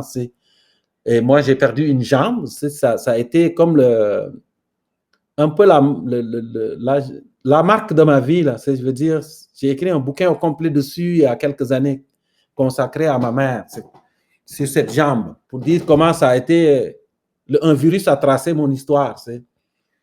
Mais l'univers microbien m'intéresse beaucoup et j'essaie d'amener aux gens un peu comment ce qu'ils pensent être des artefacts, c'est les virus et les bactéries et tout le reste, en fait, sont les fondations de la biodiversité planétaire. On l'oublie, mais la vie, avant tout, c'est un projet microbien. Puis c'est ça, le bouquin porte là-dessus pour dire aux gens, sans les microbes, vous ne seriez pas ici. C'est eux qui vous ont fabriqué en quelque part. Tu vois, les virus, c'est 8% de notre ADN, c'est de l'ADN viral. C'est des rétrovirus qui sont entrés à nous, qui ont laissé leur matériel génétique dans le nôtre et on a calculé, le projet du génome humain nous a démontré que 8% de l'ADN humain est de l'ADN viral. Et ce n'est pas n'importe lesquels gènes, c'est qu'on a démontré que des gènes provenant des virus qui nous permettent de fabriquer le placenta. Ça veut dire que l'humain, les mammifères, c'est les virus qui les ont fabriqués. C'est pas, il y a des gens, quand tu dis l'homme descend du singe, il capote. On comprend, il ne descend pas du singe, c'est son cousin un peu. Mais on peut dire que l'homme descend du virus. Parce que les protéines importantes responsables de la fabrication du placenta viennent des virus. C'est eux autres qui nous ont donné ça. Ça veut dire que s'il n'y avait pas ça, on ne serait pas ici. On ne serait pas ici parce que le placenta, c'est ce qui fait les mammifères placentaires. Et puis, il y a beaucoup d'autres choses, énormément d'autres choses. Les bactéries sont en nous. C'est pour une cellule humaine, on abrite 9 cellules bactériennes pour une cellule humaine. Ça veut dire que si on était des sociétés à action, les bactéries seraient majoritaires. Puis, on ne peut pas vivre sans eux. L'humain, c'est juste quelques cellules humaines moulées sur une colonie bactérienne. Puis, au début, on pensait que les bactéries nous aidaient à digérer, puis à fabriquer des vitamines, ça s'arrêtait là et tout. Mais maintenant, on se rend compte que quasiment la très grande majorité de nos maladies ont un lien avec les bactéries qui vivent en nous. Et on pensait qu'ils ne touchaient pas le cerveau. Maintenant, on sait qu'ils sont en lien direct avec notre cerveau, soit par des molécules qu'ils envoient. Et que dernièrement, on a découvert qu'il y a même un microbiote dans le cerveau qu'on pensait impénétrable aux microbes. Les bactéries sont sur les neurones. Ça, c'est ce qui veut dire que même notre façon de penser, probablement, elles impactent même notre pensée. Okay. Et notre propension à être heureux, à être malheureux, la schizophrénie, l'autisme, nommant toutes les maladies, il y a des gens qui démontrent qu'il y a un lien avec les bactéries. Donc, c'est un peu pour dire, dans le fond, l'idée, c'est de dire aux gens, si vous vous demandez pourquoi les microbes existent, c'est quoi ça sert? Ben, c'est parce que à quelque part, ce sont les fondations de la biodiversité. Ils étaient là avant nous. Ils étaient là et toutes les vies sur la planète dépendent d'eux autres. Ils ont occupé toutes les niches écologiques avant qu'on arrive et tout individu, être vivant n'est juste qu'un habitat à habiter. C'est pour ça qu'on est devenu des forteresses. Un humain, c'est une forteresse. Les yeux sont fortifiés, tu as des cils, tu as des larmes. Dans les yeux, tu as des systèmes pour éliminer les microbes. La bouche, tu as la salive, tu as des systèmes pour éliminer les microbes. Tu vas dans les oreilles, partout où il y a une ouverture, l'humain s'est fortifié parce qu'il sait que les microbes ne lui donneront pas une chance. Ils vont rentrer. Et puis donc, quand on regarde ça aujourd'hui, on se dit, peut-être que ce scientifique avait raison, quelque part. On est juste une continuité de ce projet-là. C'est les microbes, il y a 3,5 milliards d'années, leurs premiers ancêtres étaient là. Donc, les végétaux, les animaux, tout ce que tu touches doit aux microbes. Ils nous ont nourris avant même qu'on découvre le feu, c'est eux qui fermentaient la nourriture pour nous. Ils ont nourri. Toute une machine, ce corps humain. Ben oui, c'est une grosse hallucinant. machine. C'est une grosse machine, mais il reste qu'une machine a besoin d'énergie, mais même l'énergie que nous fabriquons pour faire fonctionner la machine, on fabrique de l'énergie grâce à des organismes qu'on appelle les mitochondries. Les mitochondries dans les cellules viennent des bactéries. C'est des bactéries, d'anciennes bactéries qui sont rentrées, qui sont devenues les mitochondries. Donc, même l'énergie que nous fabriquons vient des microbes. Même le spermatozoïde se déplace avec un moteur microbien. Il y a un manchon de mitochondries qui les fait avancer comme ça. Alors, partout où tu regardes, ils sont là. Ils ont toujours été là.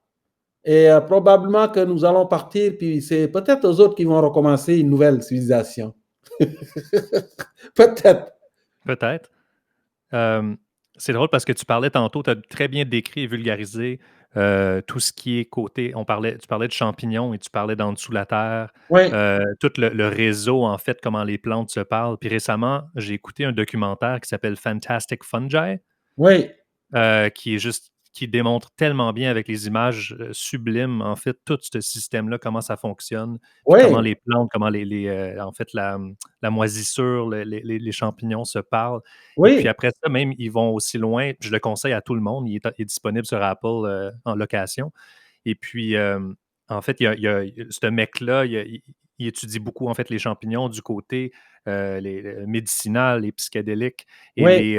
les connexions que le cerveau peut faire lorsqu'il est sous l'influence de ces champignons-là. Oui. Est-ce que c'est quelque chose à quoi tu t'es attardé ou que tu t'es intéressé un peu, le psilocybin, puis les champignons magiques et tout ça?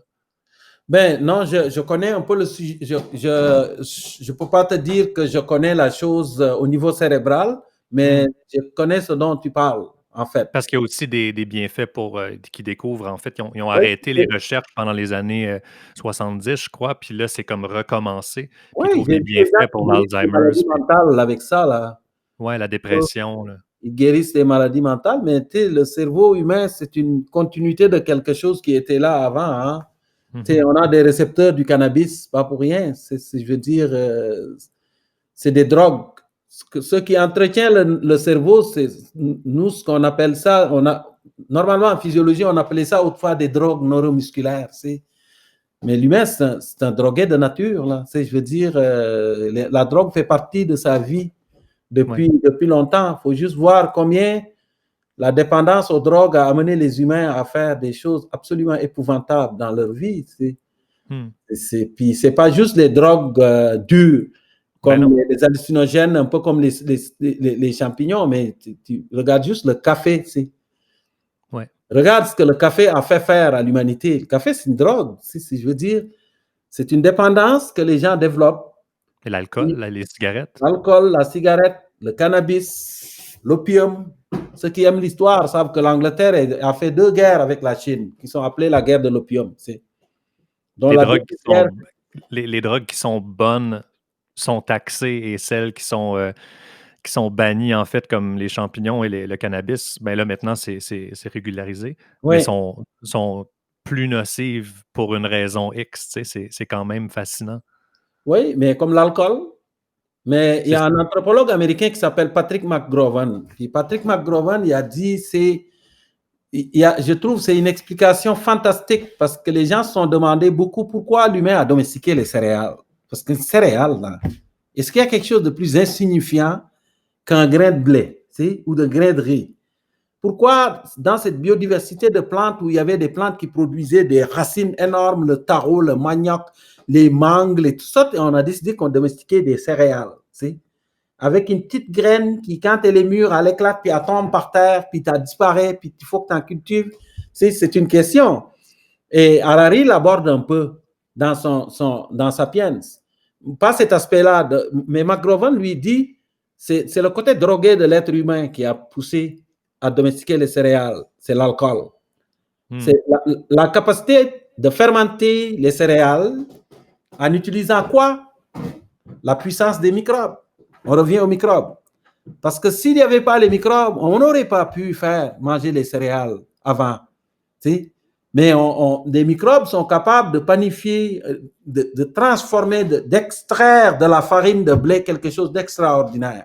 Tu les mets là-dedans, du levain, tu laisses et les microbes font la job. Et tu mets au four, ça sort et c'est fantastique.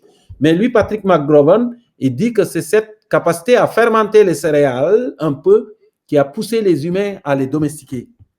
Ces graines insignifiantes, le riz, le mil, le blé, parce que l'alcool, ça a toujours été au centre de l'existence des humains. Pas juste l'alcool, toutes les drogues, en fait. C'est pas juste eux, hein. Les animaux aussi, on en voit qui se droguent ou qui aiment bien ça. Mais donc, c'est les ferments qui les ont amenés à domestiquer les céréales. Et le fait d'avoir découvert l'alcool et de boire a été au centre des civilisations humaines. Je veux dire, lui, il dit que même la création d'un Dieu transcendant qui règle tout et tout là, c'est probablement lors d'une ivresse ou la consommation des champignons dont tu parles, que l'humain s'est créé cet univers céleste avec des dieux puis des trucs, tout ça là fait partie de... C'est intimement lié à notre évolution. C'est quand même c'est ironique, en fait, qu'après ça, ce soit la religion, en fait, qui va attaquer ces drogues-là, dire qu'en fait, un champignon magique qui vient de la nature est nocif à l'humain, il ne faut pas faire ça. Alors que c'est sûrement avec ce même champignon-là qu'on a dressé des liens pour créer toutes ces histoires fantastiques. Cette fiction-là, en fait, qui rallie le sapiens, en fait, en groupe pour se dire des histoires et avancer ensemble. Oui, mais cette forme de transcendance, ça a été la première chose qu'il fallait tuer pour les religions monothéistes. On est d'accord là-dessus. Parce que justement, le monothéisme, ça dit, vous ne pouvez pas avoir d'autres dieux là. Il y en a un, puis voilà ce qu'il dit, c'est terminé là. Ça fait que tu ne vas pas prendre des champignons pour avoir un autre dieu à parallèle. Alors, c'est un peu ça là. C'était comme une espèce de... dans le fond, c'était ça l'animisme en réalité. La religion animiste, dans les religions animistes, il y avait toujours des rituels à partir duquel le chef, celui qui incarne la transcendance sur Terre, il rentrait en communion avec les dieux et c'est souvent lui qui savait quoi prendre pour y aller. Les religions élaguaient tout ça. Les monothéistes ont dit non, parce que ça, l'animisme, ça a été combattu par toutes les religions monothéistes. Alors, moi, j'ai grandi dans une culture animiste, puis j'ai écrit un livre là-dessus qui s'appelle « Rendez à César ce qui appartient à César ». Puis mon grand-père, c'est quelqu'un qui idolâtrait mon père, après lui aussi, c'est les baobabs, il faisait des sacrifices, verser du lait, puis tout, remercier les arbres, remercier la terre, Mais tout ça, ça fait partie de... Tout ça, les religions monothéistes n'ont pas aimé ça. Alors, ils ont fait disparaître ça. Mais je crois que le fait d'utiliser des plantes hallucinogènes, là, ou des trucs qui perturbent notre cerveau, c'est pas pour rien que notre cerveau a des drogues à l'intérieur. C'est des récepteurs pour le cannabis, le THC. Ça veut dire que quelque part, rien n'est que... En fait, notre vie, l'histoire de l'humanité n'est que ça. Le café nous a amené une partie de l'esclavage. C'est une drogue. Le sucre. L'Europe, qu'est-ce que l'Europe n'a pas fait pour cultiver et manger du sucre quand ils ont découvert la canne à sucre? Ça a été horrible pour l'Afrique. On a saigné l'Afrique pour le sucre. L'Angleterre a besoin du thé, mais le thé, c'est de la caféine légère. Les Anglais ont drogué les Chinois pour avoir du thé. Les Anglais avaient l'opium cultivé en Inde. Ils ont dit, comment on fait pour prendre le thé des Chinois? Comme on n'a pas de thé, on va cultiver l'opium, droguer la Chine, et en échange, on va prendre leur thé. Et pourquoi les Chinois ont eu une révolution? Mao Zedong qui a arrêté ça, qui a dit, à un moment donné, 2 guerres, ils ont eu la guerre de l'opium 1, 2, où on droguait les Chinois tout le temps. Et ça, la Chine ne l'a pas oublié. Hein. Et pendant la deuxième guerre, c'est celle à laquelle l'Angleterre a pris Hong Kong, tu vois. Les Chinois, ils n'ont pas oublié ça. Ils n'ont pas oublié comment ils ont été humiliés. Et quand ils ont cédé à la Chine, Hong Kong, c'est pour parler un peu de politique, là. Il ne faut pas penser que la Chine va renoncer à mettre la main sur Hong Kong. C'est plate ce qui arrive là, mais je pense qu'il y a une histoire que les gens doivent regarder pour juger tout ça. C'est une histoire globale et que beaucoup de gens ne regardent pas. Mais regarde, tu parles des champignons magiques, mais tu as le thé. Ça a été épouvantable pour l'humanité. Le sucre, c'est une drogue, on le sait maintenant. Ouais. Et c'est une drogue qui nous touche. Ce n'est pas pour rien que même nos papilles gustatives, on en a pour détecter ça. T'sais. Le sucre, le café, ça a été horrible. Le café, après ça, regarde autour. Il y a toutes les autres drogues aussi. Le tabac, qu'est-ce que l'humanité n'a pas vécu à cause du tabac aussi? C'est tout ça, c'est inscrit dans notre cerveau quelque part. L'alcool, on l'a essayé de l'interdire ici. Les gens ont dit, ah, là, c'est pas d'alcool et tout. Les gens sont mis à mettre des alambics partout dans les maisons, ils tombaient malades. La Société des liqueurs au Québec, on fêtait ses 100 ans cette année, mais la Société des liqueurs, c'était pour empêcher les gens de s'intoxiquer il y a 100 ans. Parce que tout le monde se fabriquait son alambic, puis il faisait de la distillation à la maison. Puis à un moment donné, le gouvernement s'est rendu compte qu'il y a beaucoup, parce que quand tu fais de la distillation, la limite de température est assez délicate pour que là où tu cherchais de l'éthanol, tu te ramasses avec du méthanol. La trace de méthanol, et ça ne pardonne pas. Ouais. On a décidé, on ne peut pas interdire aux gens. Il faut réglementer ça. On va leur vendre ça légalement parce que l'interdiction, ça ne marche pas. Ça fait 100 ans maintenant. On fêtait les 100 ans de la SAQ cette année. Okay. Alors, c'est tout ça l'espèce humaine. Mais ce n'est pas juste lui. Quand tu regardes derrière, tu vas voir que les chimpanzés vivent la même affaire. Parce qu'on se détache de la nature, qu'on oublie que tout ça, là, on n'est pas les gens qui l'ont commencé et qui l'ont terminé. Les lémuriens, ils découvrent des trucs hallucinogènes puis les utilisent. Les chimpanzés, ils font...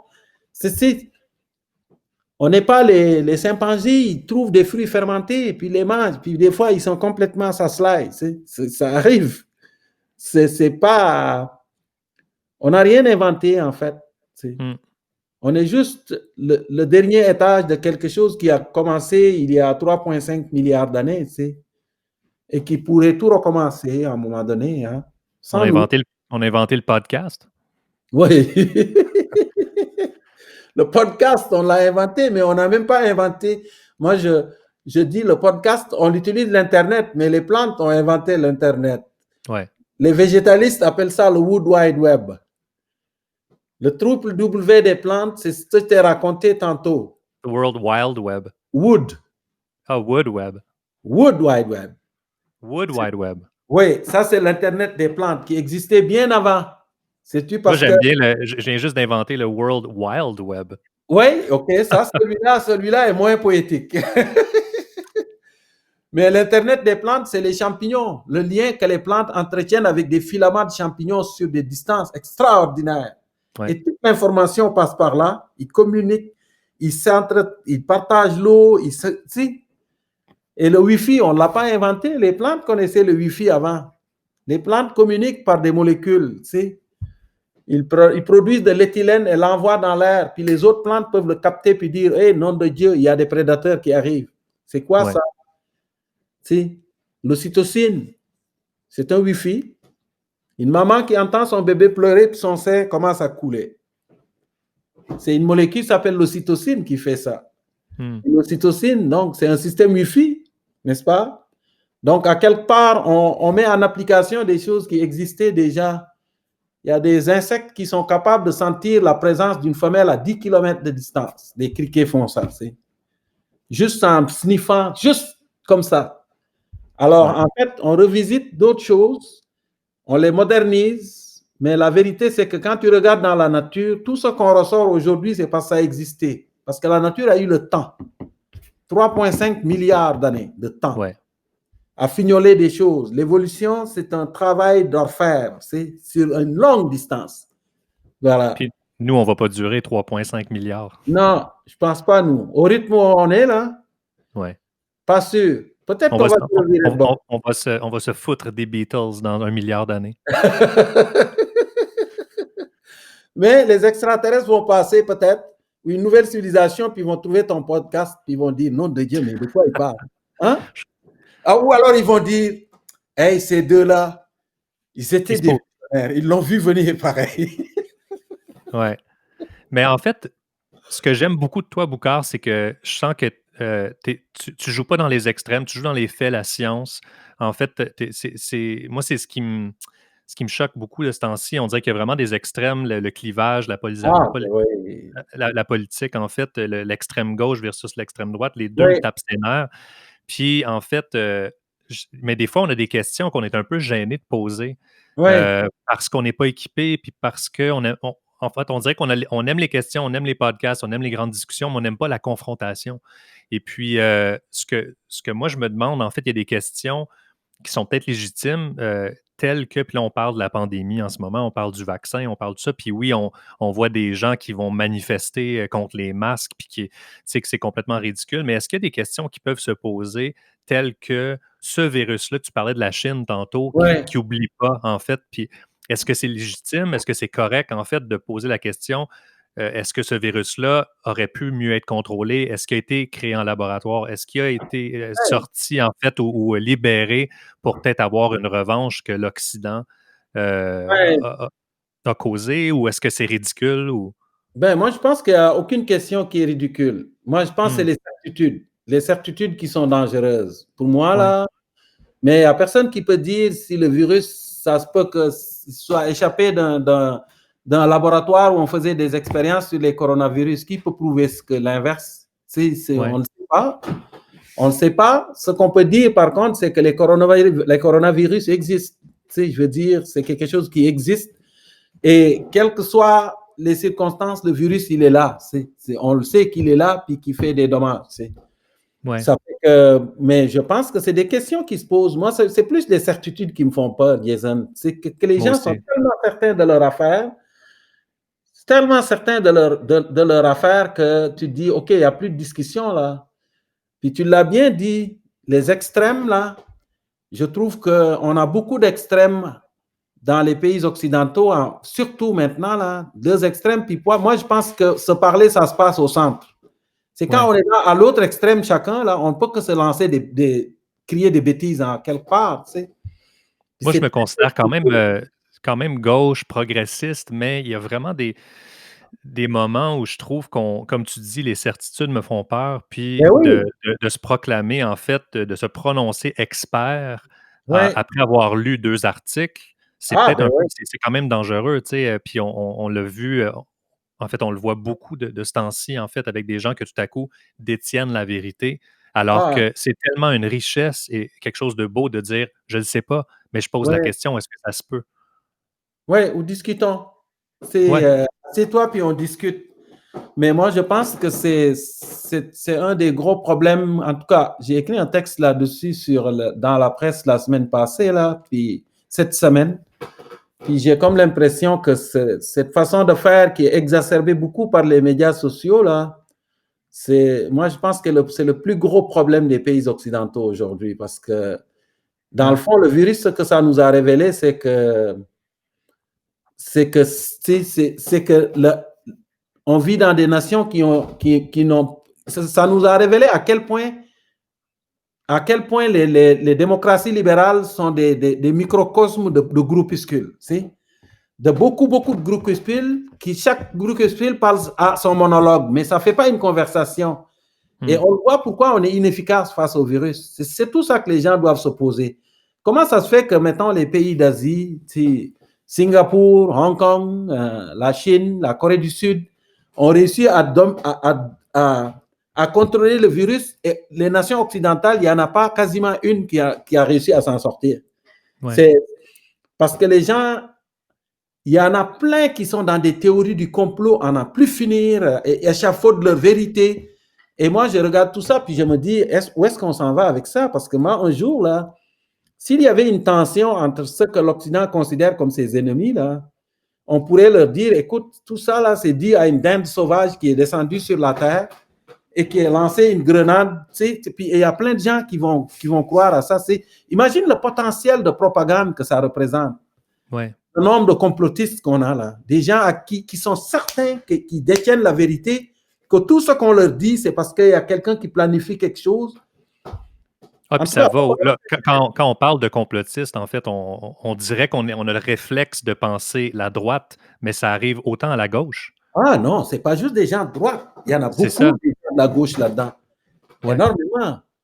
Il y a énormément de gens de gauche là-dedans. Et à tous les niveaux aussi. Chaque sujet, tu amènes n'importe quel sujet là, puis il y a des gens pour t'échafauder un complot là. Décider que... Mais tout ça là, moi j'ai l'impression que c'est symptomatique d'une faillite du capitalisme quelque part. Okay. On peut juger les gens individuellement, mais quelque part, regarde l'Amérique, c'est une grande nation qui a fait des grandes choses, mais qui pour moi, dans mes critères à moi, là, c'est une nation d'un analphabétisme. L'analphabétisme est si ancré dans la société. Et parle pas seulement des gens qui vont à l'école. Il y a des gens qui vont à l'école, mais quand tu écoutes CNN ou Fox News, ils n'ont pas d'intérêt pour rien, sa planète. Ils sont juste sur eux. Juste sur eux.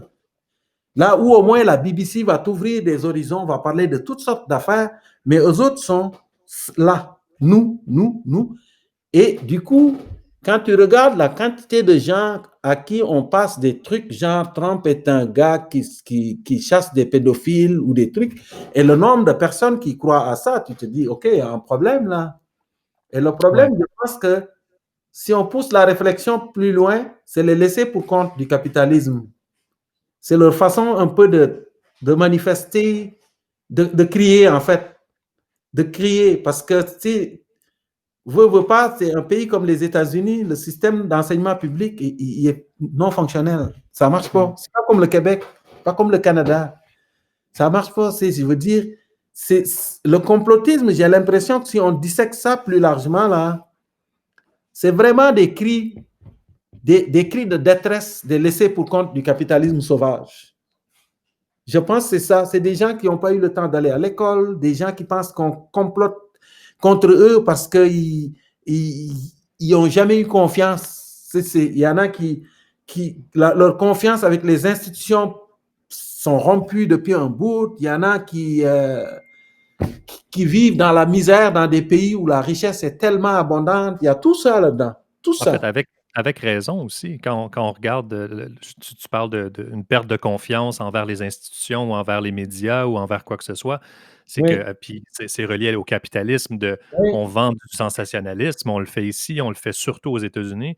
De regarder CNN, c'est gauche, mais c'est zéro objectif. J'ai vu pendant les manifestations de cet été de Black Lives Matter, tu as un journaliste qui est là de CNN qui dit « Ah, c'est très pacifique » alors qu'il y a un building en arrière qui brûle. Puis tu fais « OK, ben là, c'est peut-être un peu hypocrite. On peut quand même... » Oui, c'est facile pour nous. Je pense qu'on observe souvent Fox News, puis on les critique, puis on trouve que c'est complètement ridicule, puis encourage le complot. Mais quand tu le vois, je crois que quand on voit de l'autre côté adhérer à la même religion, si on veut, c'est là qu'on dirait, en tout cas, moi, je suis porté à apprécier le milieu et le discours et le genre de oui, dire que ceci est complètement ridicule, mais soyons pas hypocrites, puis regardons aussi dans notre cours qu'est-ce qui est ridicule. Bah oui, parce que tu sais, l'extrême gauche et l'extrême droite, là, ils finissent toujours par se rejoindre. Oui, en fait, c'est comme qui m'a dit une fois, c'est un cercle, en fait. Plus tu vas à gauche, tu reviens à droite éventuellement. Puis c'est ironique parce que c'est la droite en ce moment qui se bat pour la liberté d'expression alors que c'était un truc de gauche à l'époque. Oui, exactement. On ne sait plus, c'est les extrêmes, c'est les mêmes. Ils se confondent, ils finissent par se confondre. C'est plate à dire, là, mais moi, je ne suis pas... On n'a jamais... Il faut que je parte à 45, Jason. Oui, absolument. Il n'y a pas de problème. Mais moi, je trouve que, en tout cas, le virus nous a révélé ça, que nos sociétés sont hyper fragiles.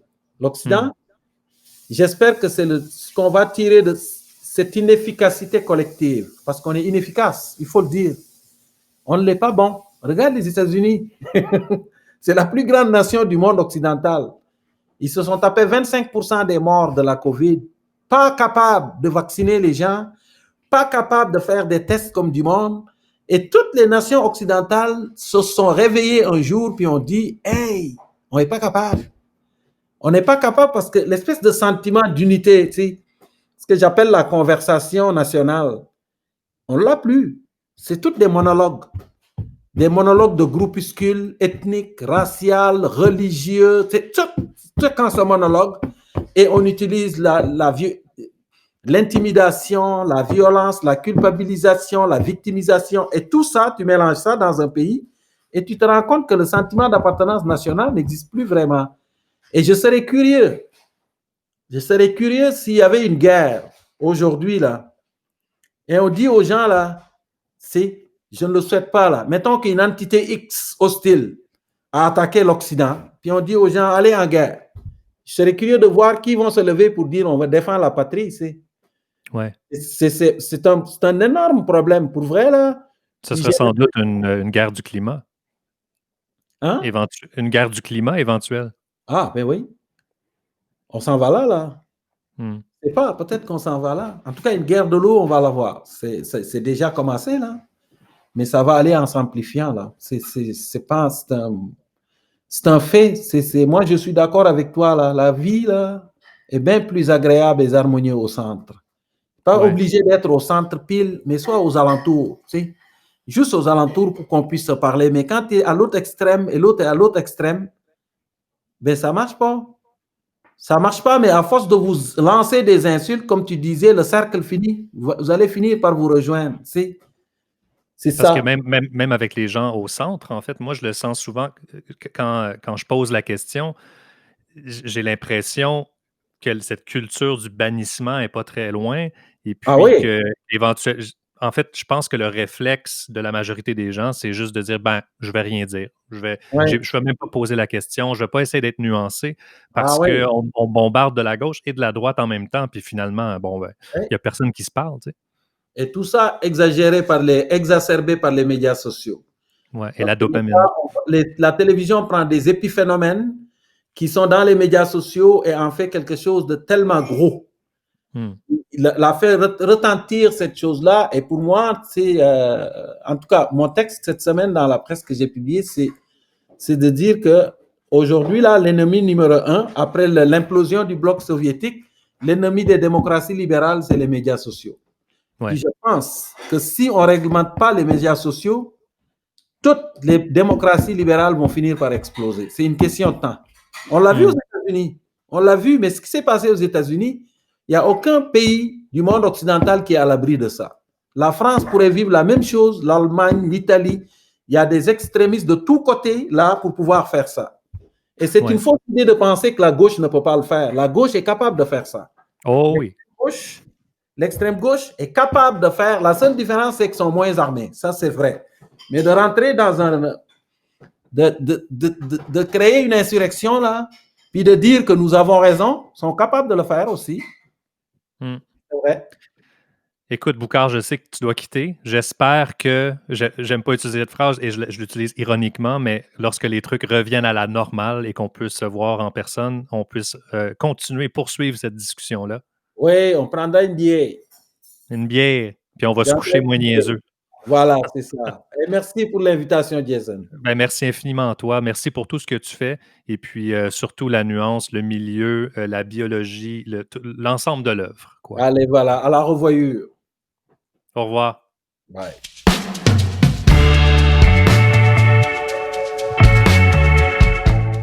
There it is, there it was, ma conversation avec Boucard Diouf, une présentation du café 8 onces. Vous pouvez commander vos sacs de café en ligne au 8mdt.ca. Allez faire un tour. Ils vendent aussi de la belle merch. Ils ont des tucs, ils ont des chandails, ils ont plein de trucs. Bref, un super café. Moi, je passe beaucoup de temps au café 8 onces lorsqu'on n'est pas en pandémie. Puis sinon, ben, je bois leur café à la maison, qui est délicieux. Voilà. Alors, merci infiniment d'avoir été là. Vous pouvez me suivre sur YouTube, parce que le podcast, bien sûr, on peut le regarder maintenant. Ceux qui regardent, vous le savez. Mais bon, ceux qui écoutent, vous pouvez aller voir le podcast avec Boucard sur YouTube. Sinon, c'est sur Spotify, Apple. Et puis, prenez le temps, s'il vous plaît, de laisser un 5 étoiles sur Apple. C'est toujours apprécié. Et puis, sinon, vous pouvez suivre sur Instagram, Facebook, partout. Bref, vous connaissez les réseaux sociaux. Je suis partout sur les réseaux. Et Twitter aussi. On oublie souvent Twitter, mais c'est devenu mon préféré. Alors, bref, on se retrouve très bientôt avec un autre épisode du podcast Bejada Dialogues. Merci infiniment. Merci à Boucard. Et puis, je vous aime. Et puis, on se retrouve très, très, très bientôt. Merci.